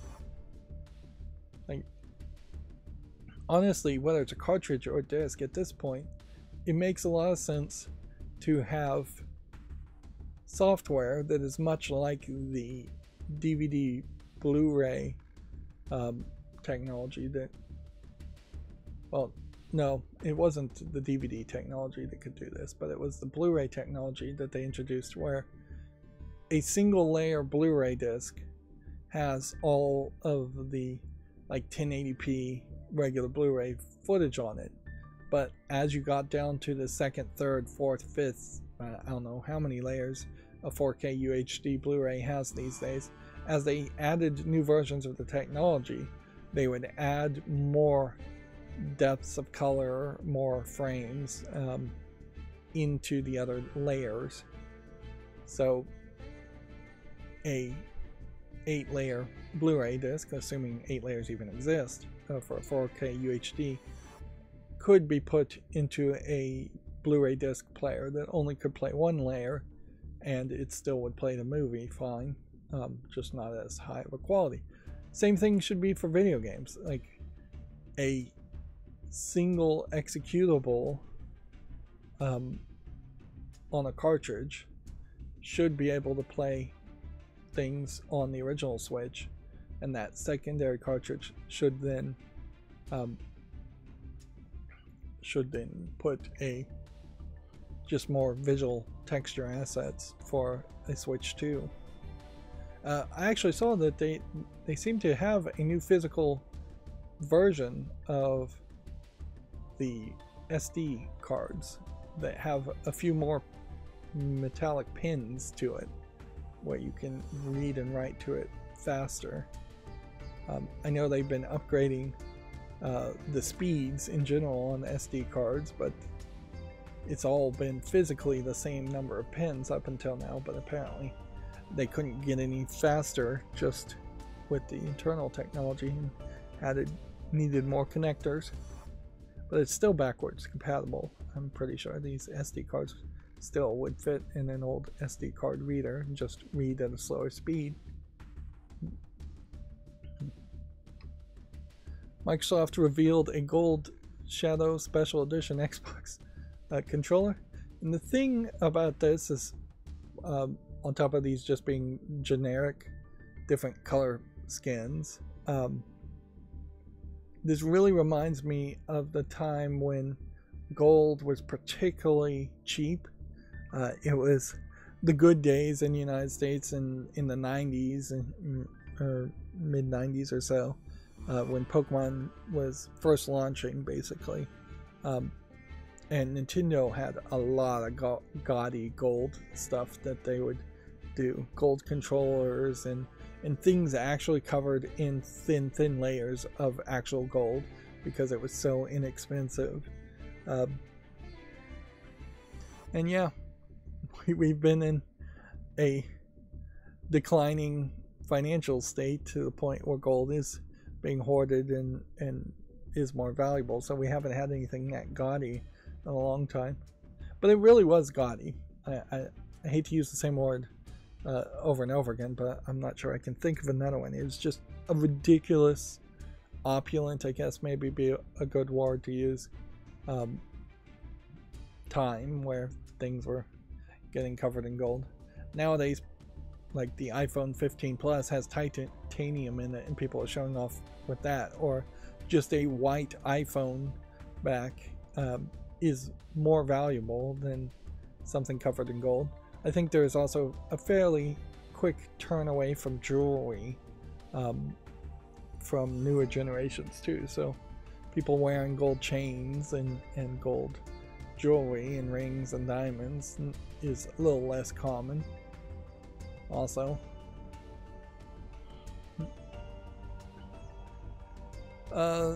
Naughty Dog is reportedly cutting contract workers, so yet another story. At least 25 developers were part of a downsizing and cuts ranging from the art to production, but the majority of those were laid off were in QA. Yep. Apparently Baldur's Gate 3 had a glitch where the cat was supposed to be furry and the fur didn't render, so the cat was bald, and players liked him better with the glitch bald, so they went back and removed the fur texture. Now inherently you can see that this was not a ready for prime time texture for the cat. Like, this was a quicker pass, certainly, to just have the underlining skin tones and places where the fur might show through, and then they had already intended for there to be fur, and so you have this very wrinkly looking texture, skin texture on this cat that feels weird. But then Baldur's Gate 3 is weird, so I mean, it's not crazy. So this is almost certainly going to become canonical to the story, and the cat will end up having more backstory than it really needs to have as to why he's bald, or what's going on in his life in general. Warner Brothers is hiring for a lead gameplay animator, which Warner Brothers Discovery, hiring anybody does imply that at least AT&T as the parent company is not fully abandoning game development yet, or that they fully cut off funding from game development, although it's fairly possible that Warner Brothers has a job listing and then they lay off a bunch of people, including the person they hired just a week earlier. Like that definitely does happen, and it's really crappy to do that, but it's not uncommon. It's not never heard of. Apparently, the Hadafo boyfriend creator alleges that Epic never paid her royalties. She says she hasn't received payment for a popular avian dating sim in the last 2 years, which this is definitely the type of story you want to this is the kind of story you would want to have quashed a lot earlier, and that way you just don't get yet another bits of bad press, because then this just brings up the fact that her company was acquired, or was part of Mediatonic, which was acquired by Epic.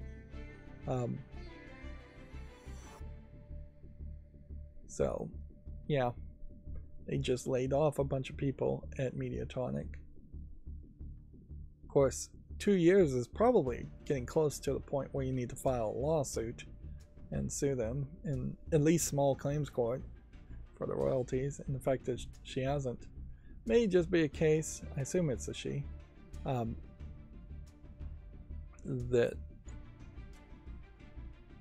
yeah, now would be the time to sue and get a judgment against them, if ever. Like, because this just doesn't look like good business on either sides, that you're not collecting your royalties as much as they're not paying the royalties. And it does now come off like potentially the creator may just be straight up lying for street cred, for SJW cred, since everybody hates Epic at the moment. Although I'm not sure people hate Epic at the moment anywhere as much as people were hating on Unity, whereas Epic arguably actually caused a lot more damage than Unity's plan to change their royalty scheme than backpedaling after Backlash for the most part.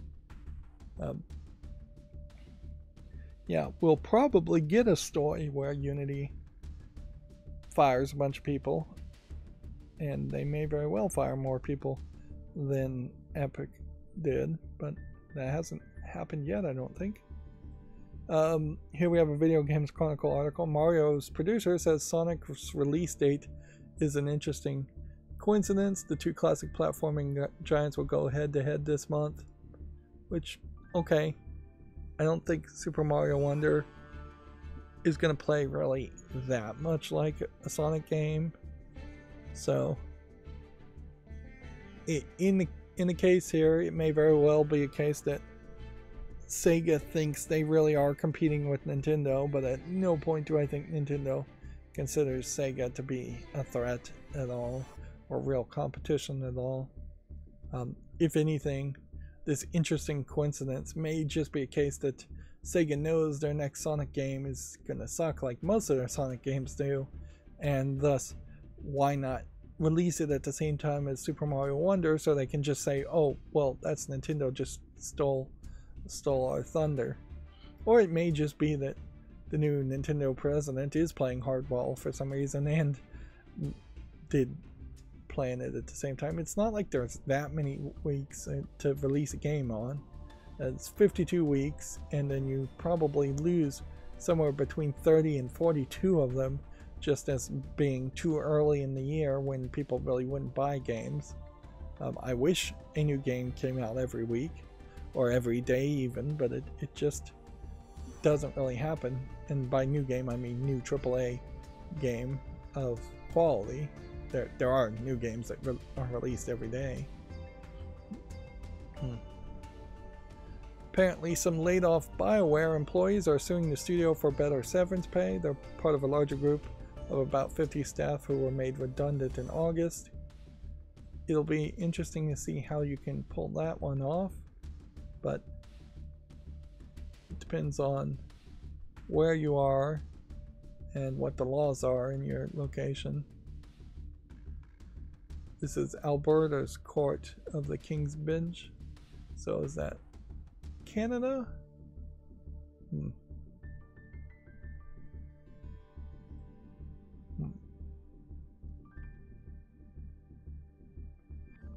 Yeah.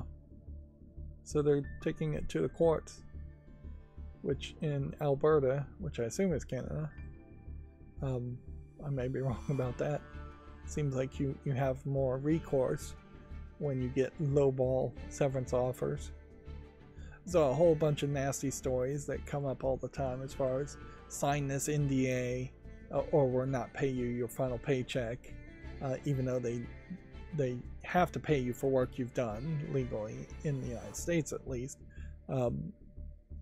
or they make you severance offers to agree to not disparage and things like that, which are almost certainly should be illegal, some of which they've actually said are illegal, as far as you can't sign away your free speech, as far as stating your own opinion.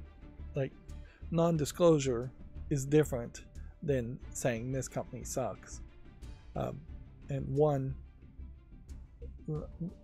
should maybe be protected as far as non-disclosure, where the other should not. Now, arguably, I have thought in the past that non-disclosure in general should just be legal. Like, I think part of the penalty any company should have to suffer is, as soon as they lay off an employee, that employee is free, due to his free speech, to spout out anything in his head, anything he learned during the time he worked at a company, anything you would claim to be a proprietary business secret. No. Once you lay somebody off, once you bring them inside and tell them all the secrets and teach them how to do their job, you risk losing all of that the second you lay off that employee. If that were the case, and if that were the standard way things went, companies would think long and hard about laying off a lot of employees,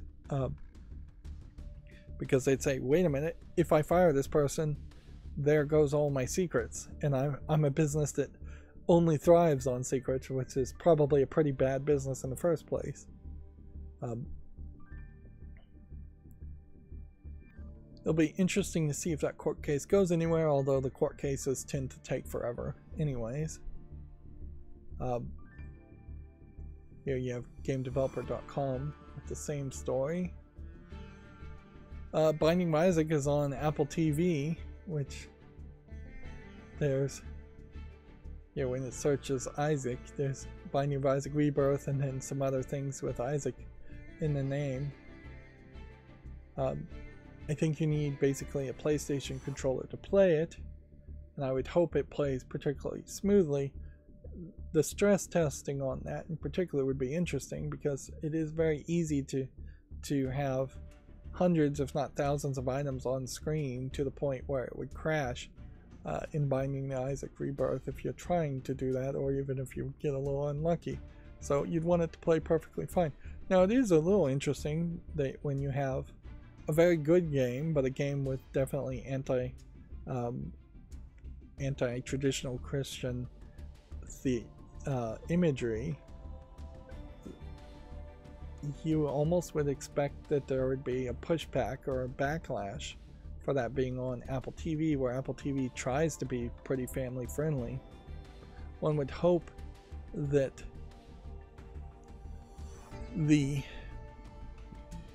purchasing or installing of this age gates it a little bit, but I wouldn't be surprised if there is a decent percentage of kids who are being introduced to gaming through Apple TV and only like game through Apple TV and the Nintendo Switch. Although, in fairness, Binding of Isaac Rebirth is also on the Nintendo Switch. So, if anything, it's a great statement as far as just the lack of censorship, both from Apple and Nintendo, that we've made it this far. That these games can even be released without them just absolutely saying no.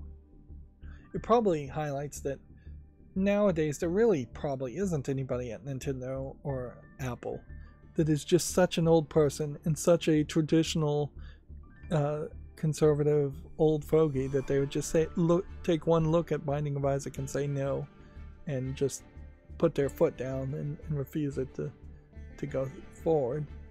And there's even not that much concern of like backlashes. Binding of Isaac Rebirth, though, has also been around for a long time, so anybody who is going to try and boycott it or have a backlash on it has lost steam on that game almost certainly. The time to boycott it would have been probably 10 years ago. It's now really more of an element of history. Although notably, even though Binding of Isaac Rebirth is still getting updates and the online multiplayer update, I wonder if that comes to Apple TV. It's not like there's been another game quite like Binding of Isaac that's had major success or come out. There's been a couple of games, certainly. Crow Team is having a 30th anniversary sale, which I guess you maybe could pre-order the Talos Principle 2, whereas everything else is discounted by some amount.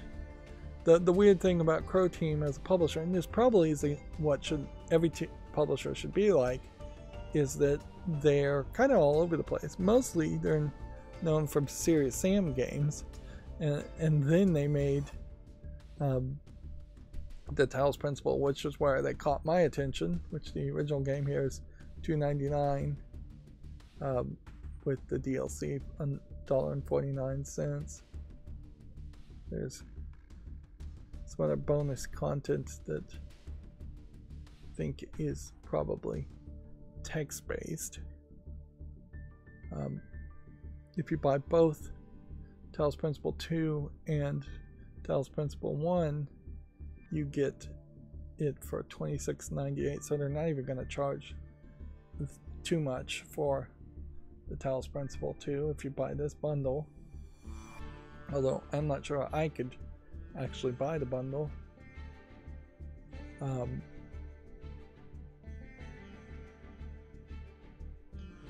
they basically have nothing else to their name. And even on the Serious Sam element, they've kind of gone in some different directions with Serious Sam. Instead of it being a first-person arena shooter, which really is not my style of game, even though I own it. Here's that story. I think we already talked about this. Naughty Dog laying off dozens of contract developers. The Galicide developer Puny Human has closed, citing unpaid fees from a publishing contract.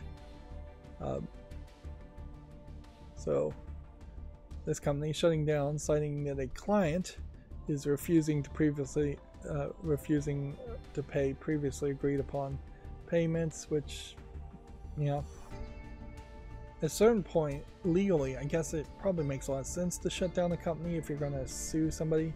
Just have real damages occur there. Although, if you're going to sue for physical real damages, staying in business and then having late fees put upon you because somebody else refused to pay something may be fine. Like, that is the weird thing about companies and corporations, is that if you can just make this false entity, a corporation, exist they can go into just ever increasing amounts of late fees and debts. And when they finally go bankrupt, it's the same if you owe $10 million to a bunch of people as if you owe $1 million. In the end, your assets will be sold off, and any profits from those assets of the corporation will be split up amongst the debtors. Of course, the problem with that idea is if you can get all the legalese right. If your limited liability corporation gets pierced and all of a sudden the CEO and the owner of the company is personally liable for all that debt, well, then that really screws up that person. They lose their house, they lose their income, their money, their cars.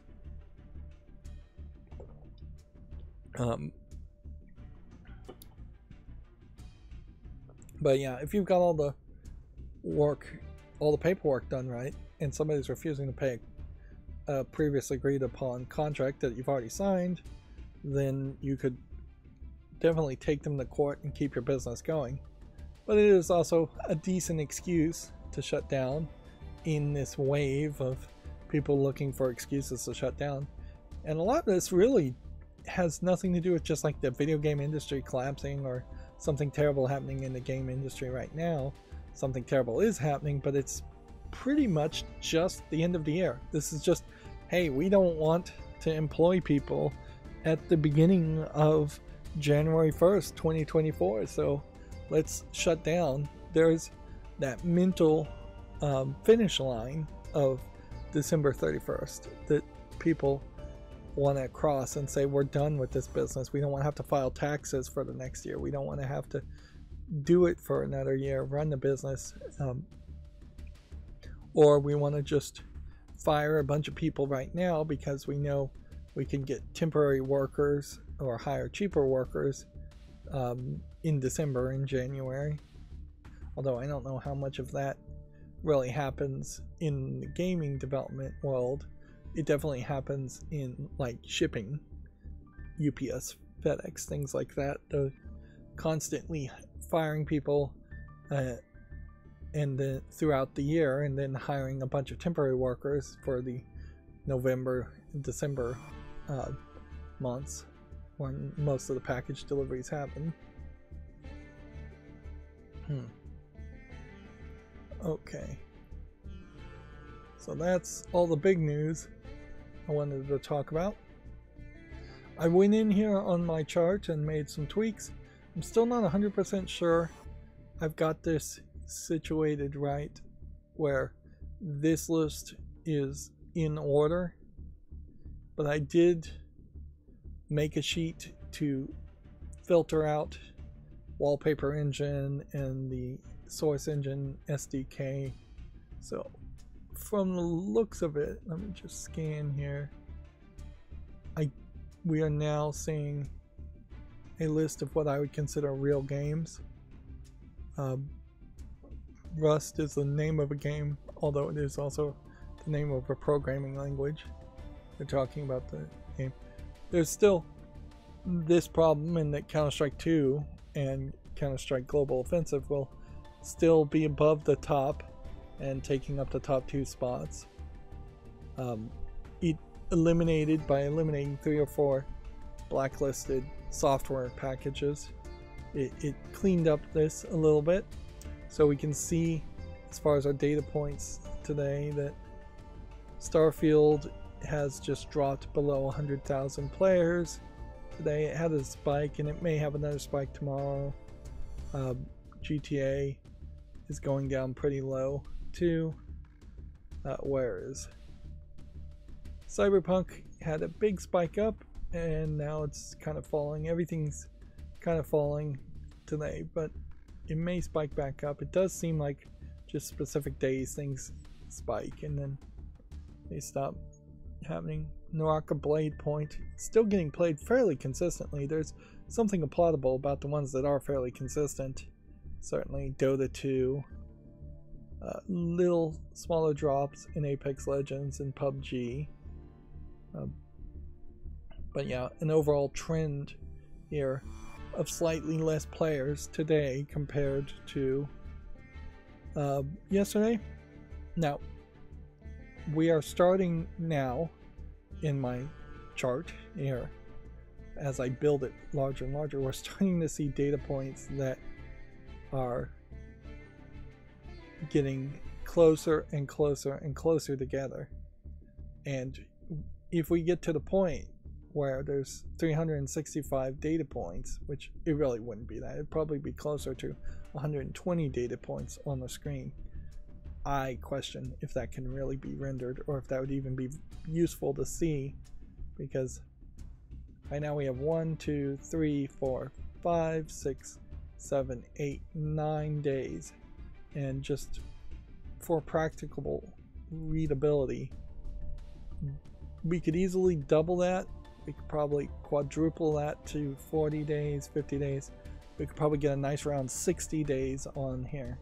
But unless the game wants to give me a scroll bar or a zoom, unless the chart wants to give me a scroll bar or zoom, which I don't think this chart will do that. There is a timeline chart, but I couldn't get the information depicted the way I wanted on a timeline chart for Google Sheets. Yeah, 60 days feels like that might be the most, though. A 2-month pattern.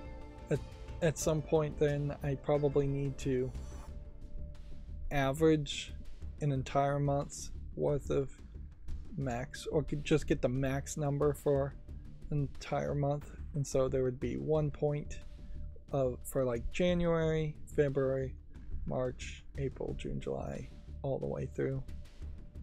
And that there potentially could be a logarithmic basis for the days.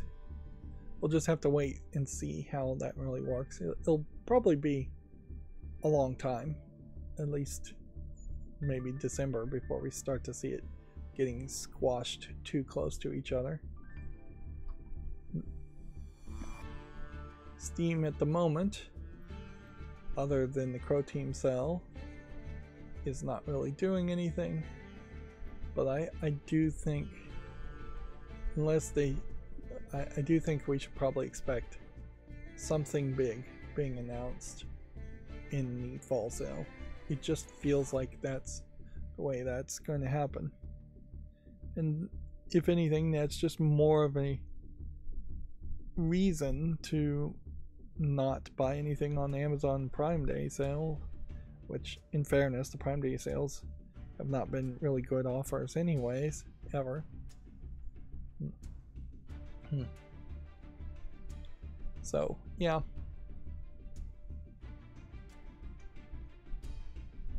Probably just gonna save for that Steam Deck TV if that gets announced. I guess at a certain point, if the Steam Deck TV wasn't announced by, say, January 1st of next year,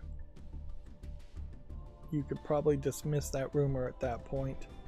And now, if it's not announced by the time the winter sale happens, not even January 1st this year, then it's probably not coming out anytime soon. The summer sale at the earliest. And at that point, it might make a lot of sense to go back and think about buying a Steam Deck in a portable form first. And honestly, having one Steam Deck to mess around with SteamOS and get it all set up the way I want it may not be that big of a deal, because then I could probably just copy a lot of the settings over to a Steam Deck TV anyways. Of course, that would be double dipping on hardware. Video games. Chronicle news. Let's see, we'll skip through most of these. Let's see. October's PlayStation Plus games, I think we'd already talked about several times. Callisto Protocol, Farming Simulator 22, Weird West. Activision has Call of Duty games planned through 2027. 3,000 developers are currently working on the franchise, as quite a lot of developers. No real surprise there, though. Of course, Call of Duty games are going to constantly be made until Call of Duty stops selling completely. which is unlikely to happen. Warcraft Rumble will be released to coincide with BlizzCon. This is an action strategy game that will be available from mobile. I feel like this is something that must have been announced before, but I do not recall it. Yeah, it looks like a mobile game.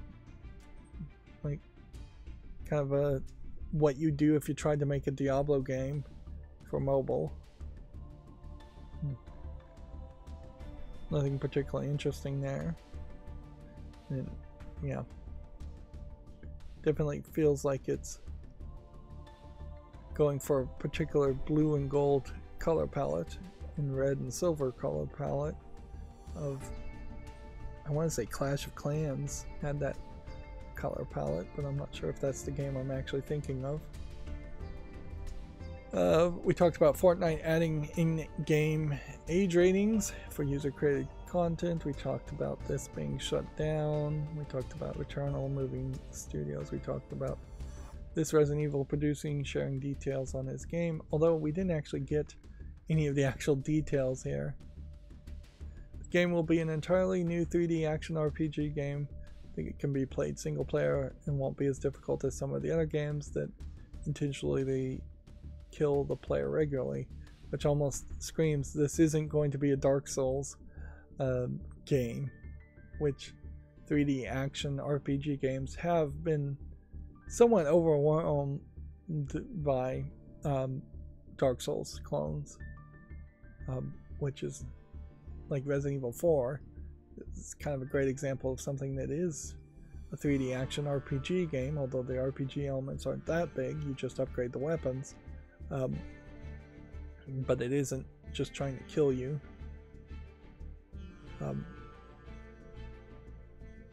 Yeah, this guy was a programmer on the original Resident Evil game, and then he was a producer on multiple entries, including Resident Evil 4.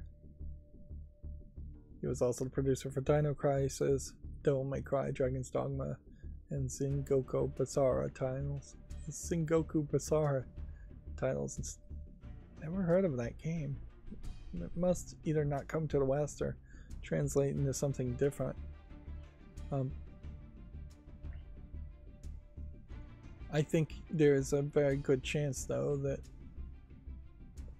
he's probably getting a little more credit than he deserves as a producer for several different Resident Evil games. If anything, there might be a criticism of this guy in that as a producer over all those games are fairly inconsistent.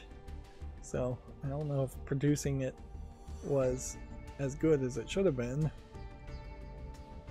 We talked about Hyenas being Sega's biggest budget game ever. Arguably Sega's biggest budget game ever should have been Sonic Frontiers, though. There is an ambitious Sega game to make. A surprise Red Dead Redemption update has added 60 frames per second on the PlayStation 5, so that's interesting. Sony is quietly updating the PS5 version free game offer to clarify its invitation only. The platform holder recently launched the promotion for those who've yet to purchase a PS5. I did see a Slick Deals where you can get a Xbox Series X with a game for like $460. It may not still be on that sale, but it was a pretty good deal, honestly. At a certain point, though, even as somebody who had a lot of Xbox 360 games, I'm not sure that even having, I probably had about 100 discs. I'm not sure that's really worth jumping from a 360 to a Series X just to have backward compatibility on those old 360 games. It would be worth it if I didn't also have a Steam account that has most of those games too. And Steam games just didn't exist. But since Steam does exist, just moving away from Xbox and PlayStation makes a lot of sense. Nintendo's still very hard to move away from because it's just expensive. Impossible to play Nintendo games otherwise without a Switch. We already talked about the former Ubisoft execs being arrested. We already talked about Mario Wonder and this and this and that. Don't care about their podcast. City Skylines 2 being delayed on consoles until spring. Next Epic free games have been confirmed. Godlike Burger replacing Model Builder and Solstice.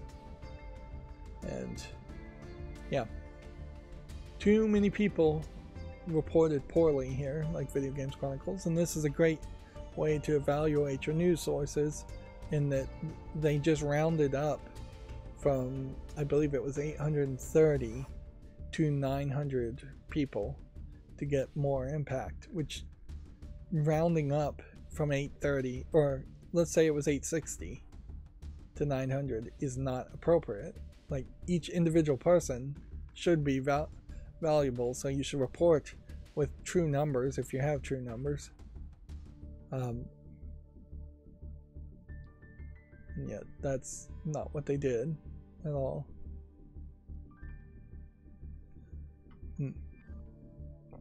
Let's see. We already talked about most of this news because it's old. Yeah. If anything, I guess my macro's getting worse about opening news stories that are redundant.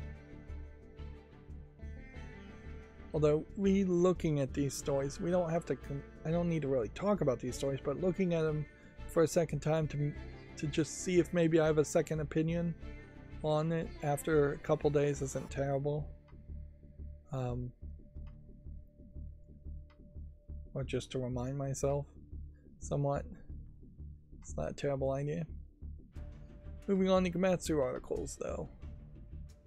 The Factory Building Sandbox Simulation Foundry is going to be published by Paradox Interactive. And we'll see if this is on the follow list. Already it is. Marvel Spider-Man 2 Be Greater Together cinematic trailer is available if you want to watch that on Gamatsu. Persona 3 Reload's Hero trailer is available if you want to watch that. Batman Arkham Trilogy has been delayed to December 1st. This is for the Switch, I think, pretty much, because these games already are available on everything else. A game called The Forest Cathedral is coming to the PS5 on October 31st. You have like these dead seagulls and the camera sideways. It's a striking visual, although it's pretty easy to not understand what you're looking at.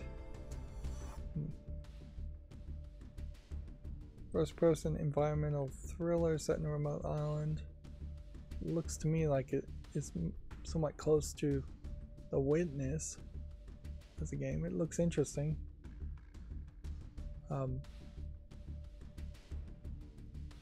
But it also definitely looks a little weird. Spellforce Conquest of EO for PS5, Xbox Series launches November 7th. Let's see if we've got that.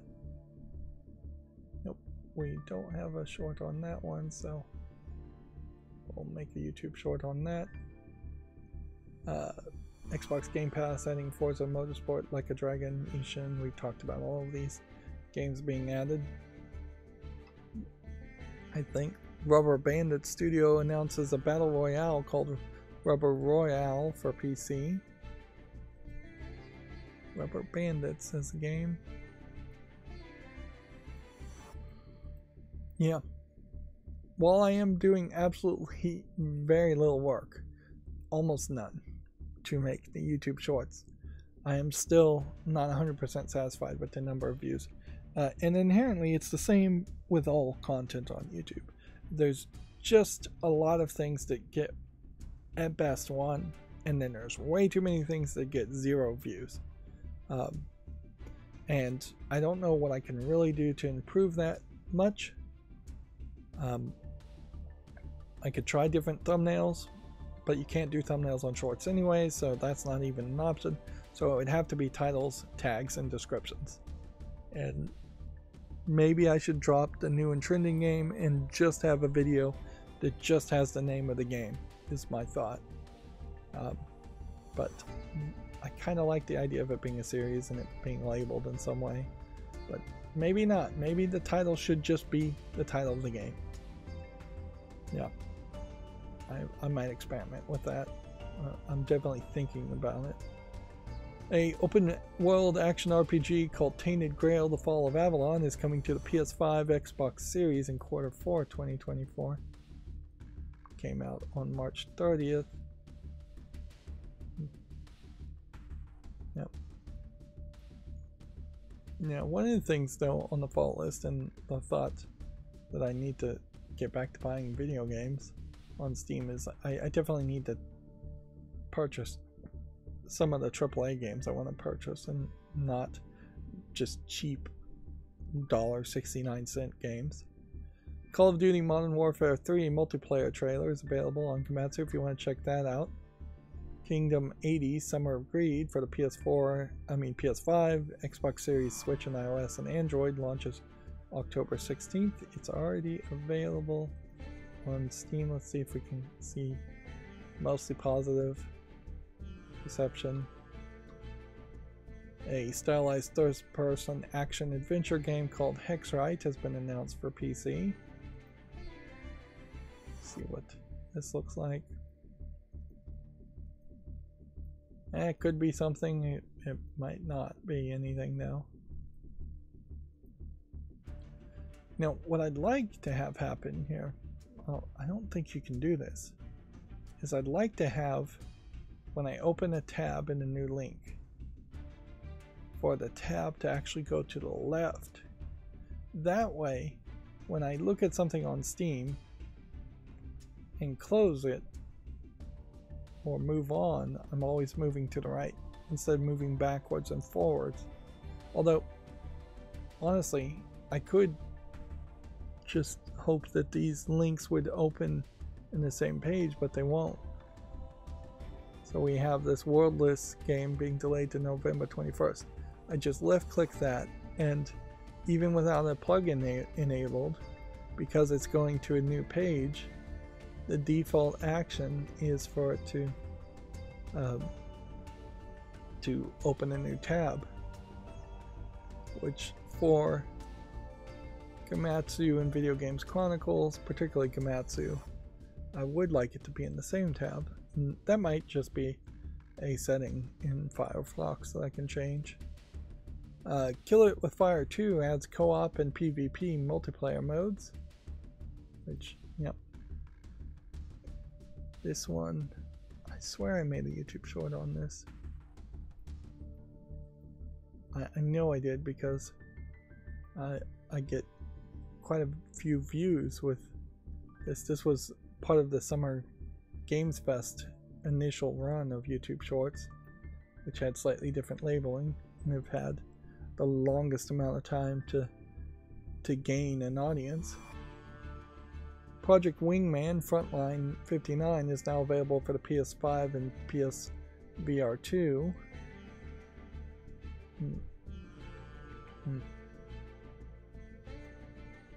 Quantum Error gameplay trailer is available on Komatsu if you want to check that out. Shiren the Wanderer, the mystery dungeon of Serpent Coil Island, is coming to the West on February 27th of 2024. Which, with a name like that, it's a little surprising it would come to the West. The looks of it, though, look good enough to at least somewhat justify it making the transition over the ocean.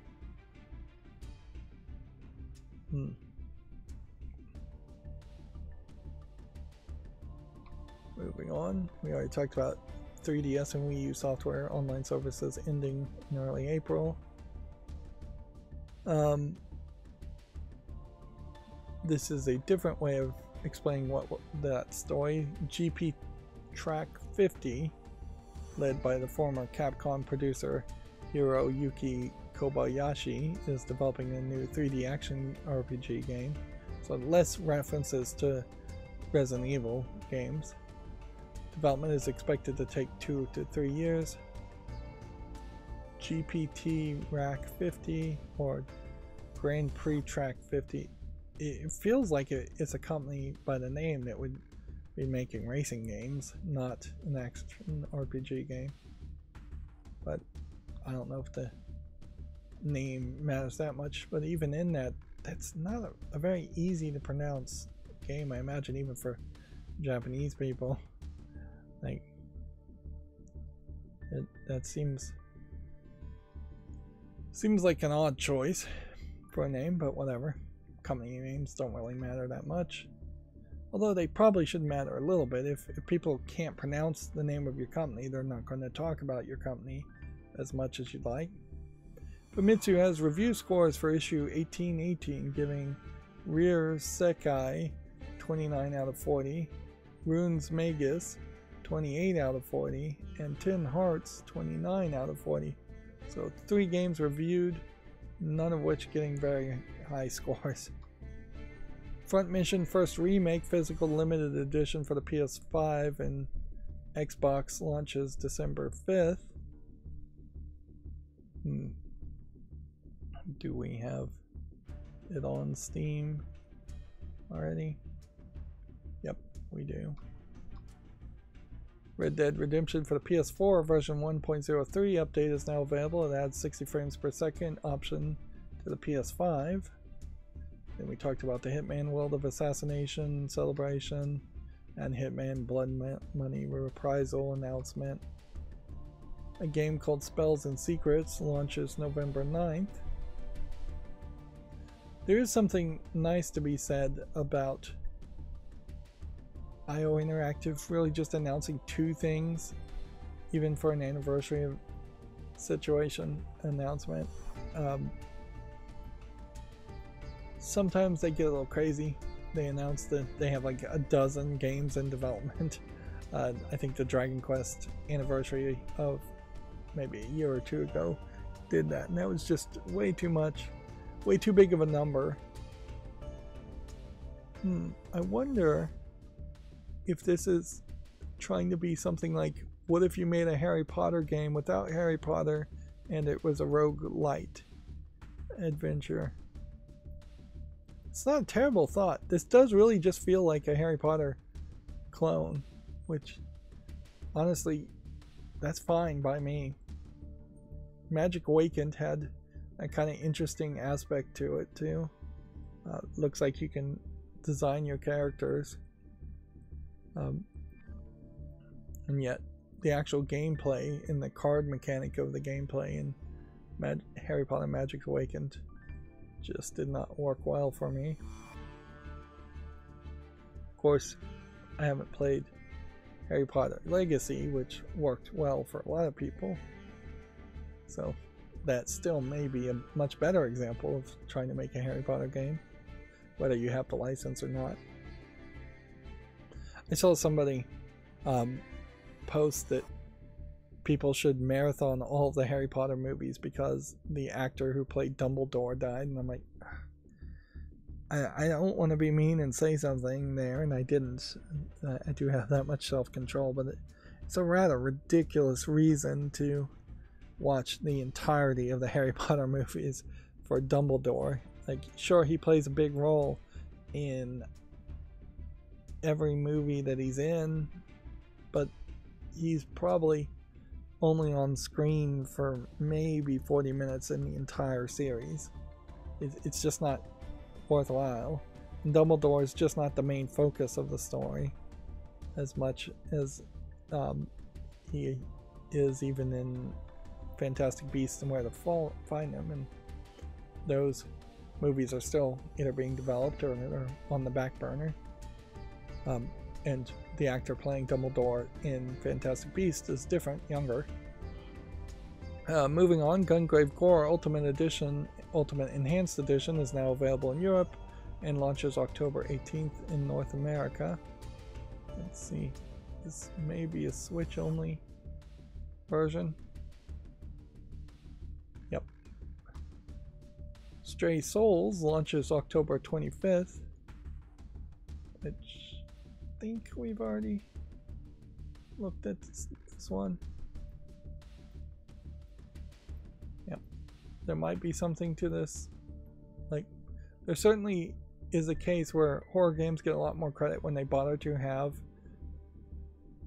protagonists being shown and monsters being shown, particularly in a well-lit situation. Immediately that gives a few more points of respect to me, basically, to the game, or credibility to the game, compared to just a screenshot that's just showing a creepy background and nothing else. A game called You Will Die Here Tonight launches October 31st for PC as a love letter to 90s survival horror, which, yeah, you really don't have a lot of releases that are targeted towards specific holidays like Halloween. So this is kind of a unique thing when it really should happen more often. You don't even really see it with movies. The Saw movies basically try to own Halloween in October and launch whatever years they're making a Saw movie, they try to launch. But it's not like there's always even a Christmas movie at Christmas that's released, or a Valentine's or romance movie around Valentine's Day. It's all inconsistent at this point. A game called The Alters launches in 2024 for the PS5 and Xbox Series and PC. Don't think we've seen this one before. Some kind of base building game with some kind of like visual novel conversation element, it looks like, which that's a slightly interesting combination. And then a game called The Last Faith launches November 15th, which looks like it is a 2D hack and slash Castlevania clone, but it looks fairly well polished, so it does intrigue me somewhat there. That brings us to the GameDeveloper.com articles, which will probably burn through these fairly quickly. Rydo laying off dozens of contract developers, Boomerang shutting down Fortnite with its in-app purchase, in-app content reviews rating system, 3DS and Wii U software support ending in 2024. Apparently the game Stray Gods was crowned the Game of the Year at the 2023 Australian Game Developer Awards. Do we have any other winners as far as Australia's opinion on the best games? I'm not sure what would have even been allowed in consideration. Excellence in art is the master's pupil. Excellence in gameplay is Moving Out 2. Excellence in narrative is Amaranthus. Excellence in sound design is Gubbins. I don't know either of those games. Excellence in music is Stray Gods, the role-playing musical. Excellence in technical design is Phantom Abyss. Excellence in accessibility is Stray Gods again. Excellence in emerging games is Portnum Artifix. Importance on impact gaming, Earthlingo. Excellence in mobile gaming, My Little Pony main merge. Probably scraping the bottom of the barrel for that category. Excellence in augmented reality, virtual reality games is Aspire 2 Stealth Operatives. And excellence in ongoing games is Wildflowers. Most of these games I don't recognize at all. About half of them. But I will say the categories here feel pretty good. Accessibility maybe is a little bit of a stretch, where you could give an award to somebody that probably doesn't deserve one. Emerging games could be a stretch, certainly, to give an award to somebody who perhaps isn't that excellent.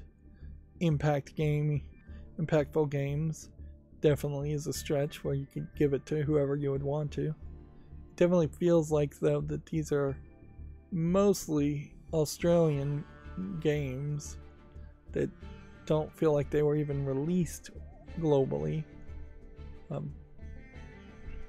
I would potentially have liked to see what else was nominated in each category, but GameDeveloper.com did manage to make a pretty neat, easy to read list here instead of stretching it out or making it difficult to understand.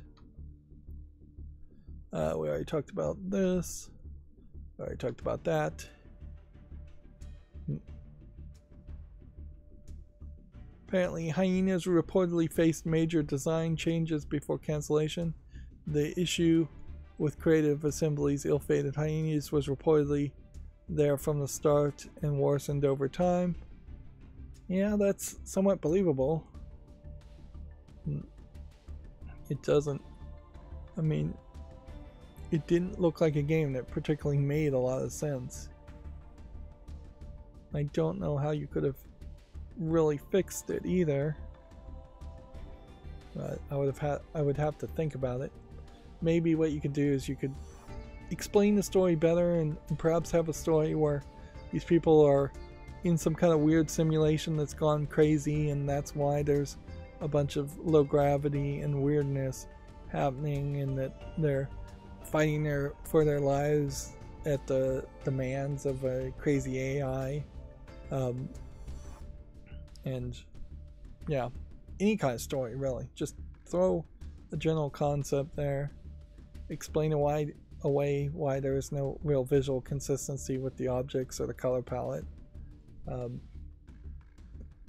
Ideally, you would fix the inconsistencies with the objects and the color palette too, but it just doesn't really feel like there's a strong vision as far as what you want the narrative to be. And without a strong vision on the narrative, in my opinion, most games are going to fail. There are definitely some games where it's just dumb fun, where you're just supposed to run around and shoot people. But like even in Counter-Strike Go, you have one team that is labeled, or used to be labeled, as the terrorist, and one team that was labeled as like the good guys. I'm not sure that Counter-Strike 2 actually even uses that terminology anymore. Now it's maybe more spies versus spies.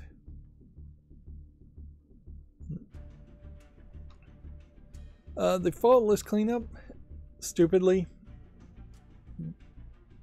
didn't work, and then like when I clicked to refresh, it did work once and the macro started to move again, and then I clicked refresh again and it didn't work. So there's something weird going on right now as far as fault list, although it doesn't matter really. What's funny here is under games there's this category, and I feel like this category may have been added at some point as far as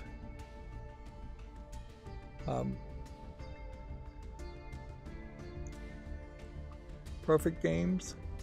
These are all the games that would, I don't really need this pop-up here, but apparently we can remotely download these to my PC.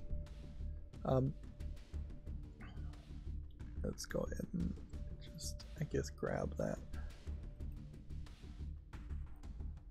There we go. Get rid of that hover there. So these are all the games on Steam that I got all the achievements for, which these are the only games that Steam really highlights. And a lot of them will be games either where it was very easy to get all the achievements, or just finishing the story gave you all the achievements, or games like Lego games where I would spend a lot of energy to make sure I unlock everything, because you're really not finishing a Lego game unless you get all the achievements anyways. The Witness, on the other hand, only had 2 achievements, and noticeably the challenge achievement is really the only difficult one, and only 5% of players got that, whereas 18.9% of players made it to the end point, the credits, which I don't think is even solving all the puzzles in the game. There's room for at least one more achievement. Noticeably, though, I think this is Jonathan Blow, maker of The Witness, hated achievements and didn't want to add them. I doubt that there's any game in here that would super surprise me for having all the achievements. Grow Up maybe is a little bit surprising. I bet that I spent some extra energy on that. Game of Thrones, a Telltale series, you would almost certainly get all those achievements just for following the narrative.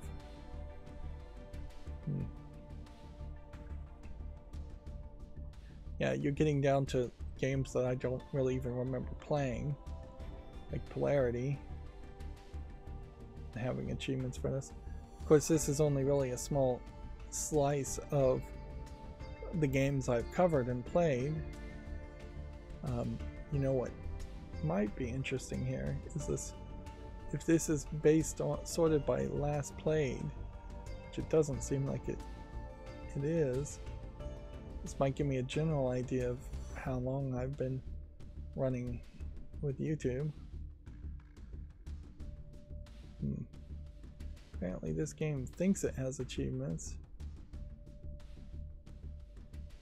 No, it's all over the place. I'm seeing 2016, 2017 games, which, yeah, that would be about 8 years, and that's not really close enough to when I started making YouTube content.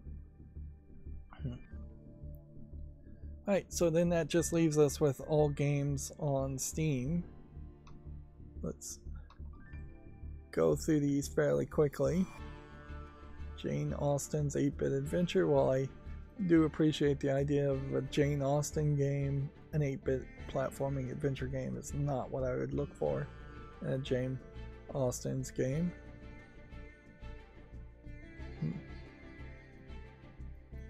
This Esila is probably nothing, but visuals here are striking. Like, so rarely do you have something that feels like they put real effort to make it look alien.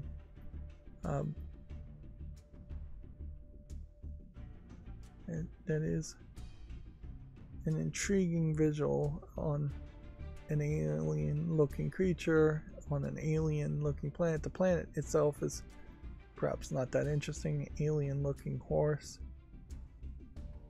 Of course, this may just be an asset flip model or even a model somebody made but then really couldn't do anything with, so they put it in a pretty bad, like, walking simulator type game.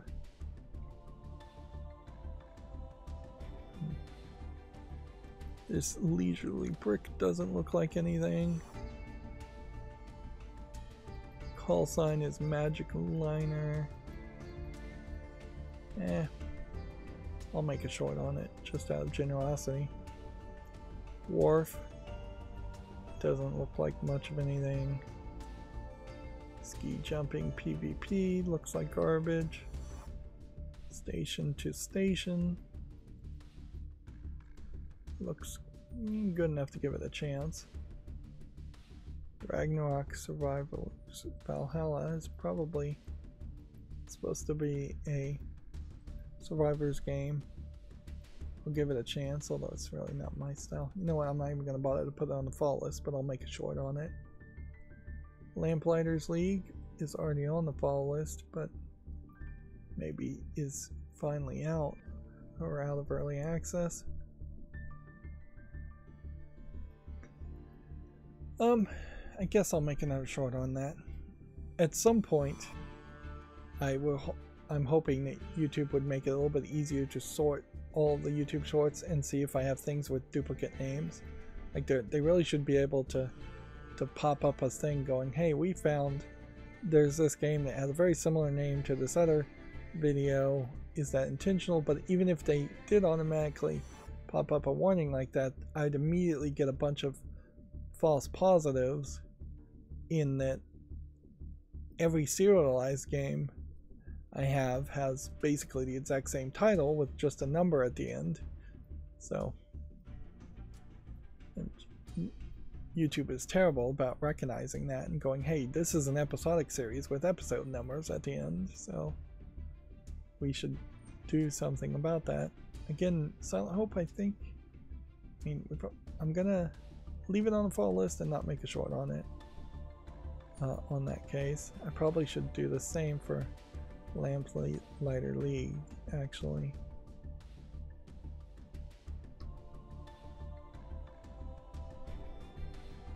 Let's see.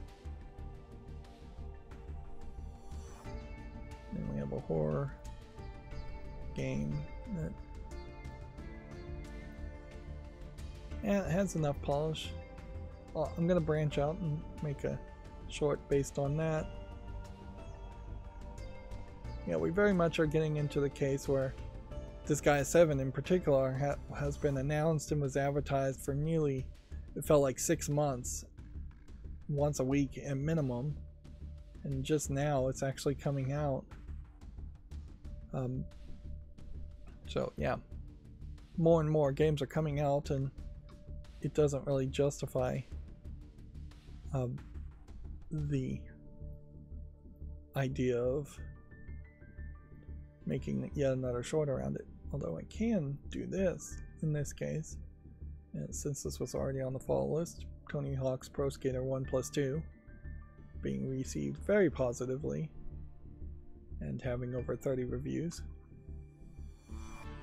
Here we have a trolley dilemma. I'm actually a little surprised that there aren't more games based on the trolley dilemma. I saw that there was a Minecraft mod that Captain Sparkles was playing based on the trolley dilemma, but I guess it's probably more difficult to program the trolley scenarios and the randomization of trolley scenarios than you would think.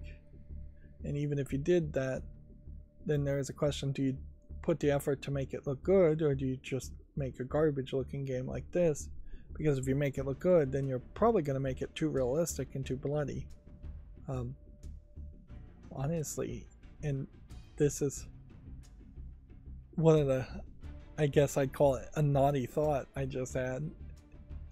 Full motion video trolley dilemma game where you have a bunch of theater actors, a bunch of your friends lay or be tied down to a trolley or stand on a trolley in particular on a train track, and then you have as realistic, bloody, gory impacts being shown. Or you don't probably want to show the impact, because the only way you could show the impact of a train hitting a person for real is that you'd have to have the train stopped, have the person back into the train and touch it, and then you would have to reverse the shot as the train went backwards, and even then it probably wouldn't look that good. So not showing the impact, but instead showing like blood splatter on the wall, just throwing a lot of blood on a wall over and over again, so you have a lot of variety of that. Every time somebody gets run, you have a bunch of screaming and blood curdling painful screams, crying, things like that. Full motion video, make it as realistic as possible. That's unethical potentially to make a game like that if you were a psychologist or a sociologist. Video game artists, creative people don't have to follow those same ethics. Artists are supposed to make people feel feelings, even to potentially a dangerous extent. So yeah, I guess that would be an interesting game pitch that almost certainly would never get funded. Still, at the end, you'd have to make some kind of grid of different possibilities and try to randomize it too somehow. And yeah, I just don't know how you could program that easily. You need a grid of like young lady, young man, old man, child, male child, female child, baby, female baby, male baby, a cat, a dog, a kitten, a tree, something worthless like trash, something valuable like an iPhone or gold. Just, you would need to make a whole grid of things like that on as a top row, and then you would want to make a grid here of the exact same as a column, and then you just want to make every single combination and film every single combination, or have a way to dynamically film every single combination. And even at that, you then need to make it a 3D grid and make a z-axis column where you add potentially a third, and then you make it a 4D, we add potentially a fifth item, and it just would have to go up and up and up, and the number of combinations would have to go higher and higher, and then you would double it each time as far as whether you have to push the switch or not push the switch to move the train track. But it could be done, certainly. I'm rambling somewhat here with an idea that probably only makes sense to me and only sounds interesting to me. Moving on, Iron Dungeon looks alright. Ira, here's a game that's very positive, so I'm just going to go ahead and put it on the wish list. Friends Play Pool doesn't look too much like anything, so I'm going to say no. Well, what's interesting is it says it's optimized for the Steam Deck, but I would have to hope that there's a better Steam Deck game. You know what? I'll give it a chance though, just because I don't know if there is a better pool game. I know there are several, but not that many. Basics in Intermediate Filmmaking apparently is a pre-apocalypse puzzle horror game. Well, that's an interesting name, to say the least. Dungeon Rebound doesn't look like anything. Death Leash doesn't look like anything. Evade VR doesn't look like anything. We have our first adult game, Sugar Girls. This is 2D characters. I would say it's more of a Western art style, though. There is a pink-haired lady, but I wouldn't say that the palette overall is going for a very colorful palette. There is something about this artist that seems somewhat consistent, but they like to draw each of these girls with their art, their back being arced quite a bit, and twisted in some kind of highly artistic, perhaps too artistic poses and positions for their own good. Says it's a classic memory game with several levels. It's selling for $1.59. It's English only. It's selling an art book that's 18 plus for $1.59 also. It doesn't tell you how many levels there are, so my assumption here, I see 4, maybe 5 pictures. I wouldn't be surprised if that's the entirety of the game. Not terrible though, for what it seems like it wants to do. Although I would say the art and the posing is a little bit too wild, a little bit too off. I don't know if it's particularly something I would say is bad posing if you were just doing like artistic nudes, but it's probably bad posing for an adult game. Next we have a game called Mannequin. It looks like nothing. There is potentially room, if you put a lot of polish into it and stand out, that you could make a horror game with mannequins involved. But you're going to have a lot of competition there. I'll give Dino Break here a chance. Still have quite a few games to go through. We have a side-scrolling shooter, which I'll make a short on that, but I'm not going to put it on the fall list. I really have to be almost 100% confident that I won't see these games a second time.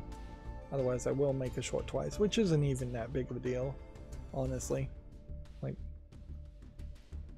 it would be a long way to the point where somebody complains, hey, you made this same YouTube short once already. And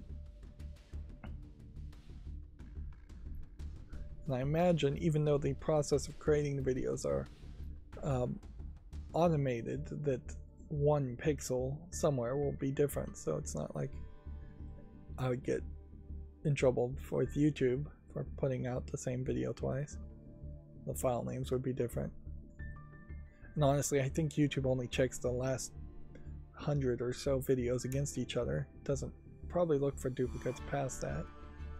Maybe it does. Here we have an adult game called Para Arc, which looks like it's an 8-bit RPG Maker game with the 2D characters up front being drawn basically naked.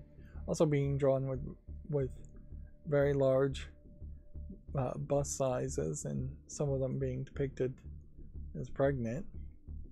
30+ characters. We're calling it a space adventure MMO. It's $5.59. It's English only. It almost feels like they're trying to make a creature collector game where you're supposed to run through the game and collect all 30 of the characters, but I think that's only part of the game, really, and not enough of the game to be interesting. Here we have a hidden object game, Hidden Western Frontier top-down 3D, which is a pretty terrible name, and the game looks like it's not that good of a game. And then we have Hidden Prototype top-down 3D, so I think we can guess that either this top-down games or this publisher is going to try to flood Steam with games. Well, so far we only saw 2 though. Model Railway Millionaire, looks like it's a mobile phone game. It's just been ported. It has a little bit of polish, but not enough for me to say yes to it. Here we have a visual novel called True Colors,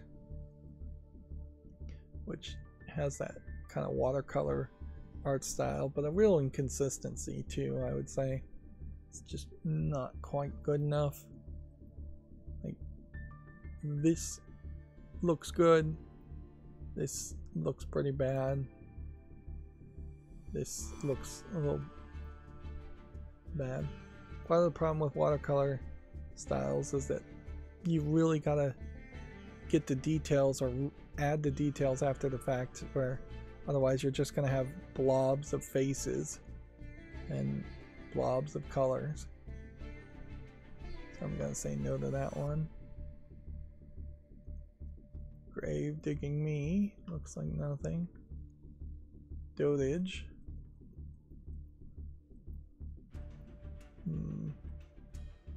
I'll make a short on that. Radio Silent, looks like nothing. Way to the Light, looks like nothing. Thief Simulator 2 is now out.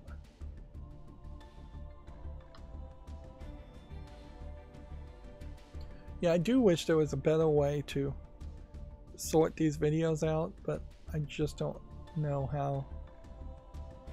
I would like some of these videos to come out much closer to when they're released, but I really don't have a way of doing that. Even if the game does have a release date and they stuck to the release date, I could only add the release date to the well, maybe I could. I'd have to think about it. Maybe I could save the release date and have a database of release dates based on names and then schedule things based on that. That would be a weird, that backward way to do things. This Garden of Stealth Chronicles of an Assassin might be something. It might be nothing. We'll give it a chance. Only a few more games and then we'll be done for today. Mercenaries of the Kingdom First Blood. Doesn't look like anything. Tiny Sticker Tail. We'll give that a chance, although it's probably nothing. The Fabulous Fear Machine has a unique comic book art style to it, so I'll give that a chance. Looks like we're only going to see 2 adult games today, which for Wednesday you'd kind of expect a little bit more. This Miss Peach game is probably nothing, but I'll give it a chance. I'm just going to be really generous. Pop Off 2 looks like it's nothing. Heads Will Roll. I'll give it a chance. Of course, I'm giving a lot of things chances today, considering we didn't have a faultless cleanup. But yeah, it really doesn't matter. Willy Wang, I will say no to. And then that will be the end of this stream. As always, I ask you to like, share, subscribe, comment, and watch every second of my videos. If you want a friend to follow me on any social media sites, there's a whole bunch of links down below. Thank you for watching. Have a good evening.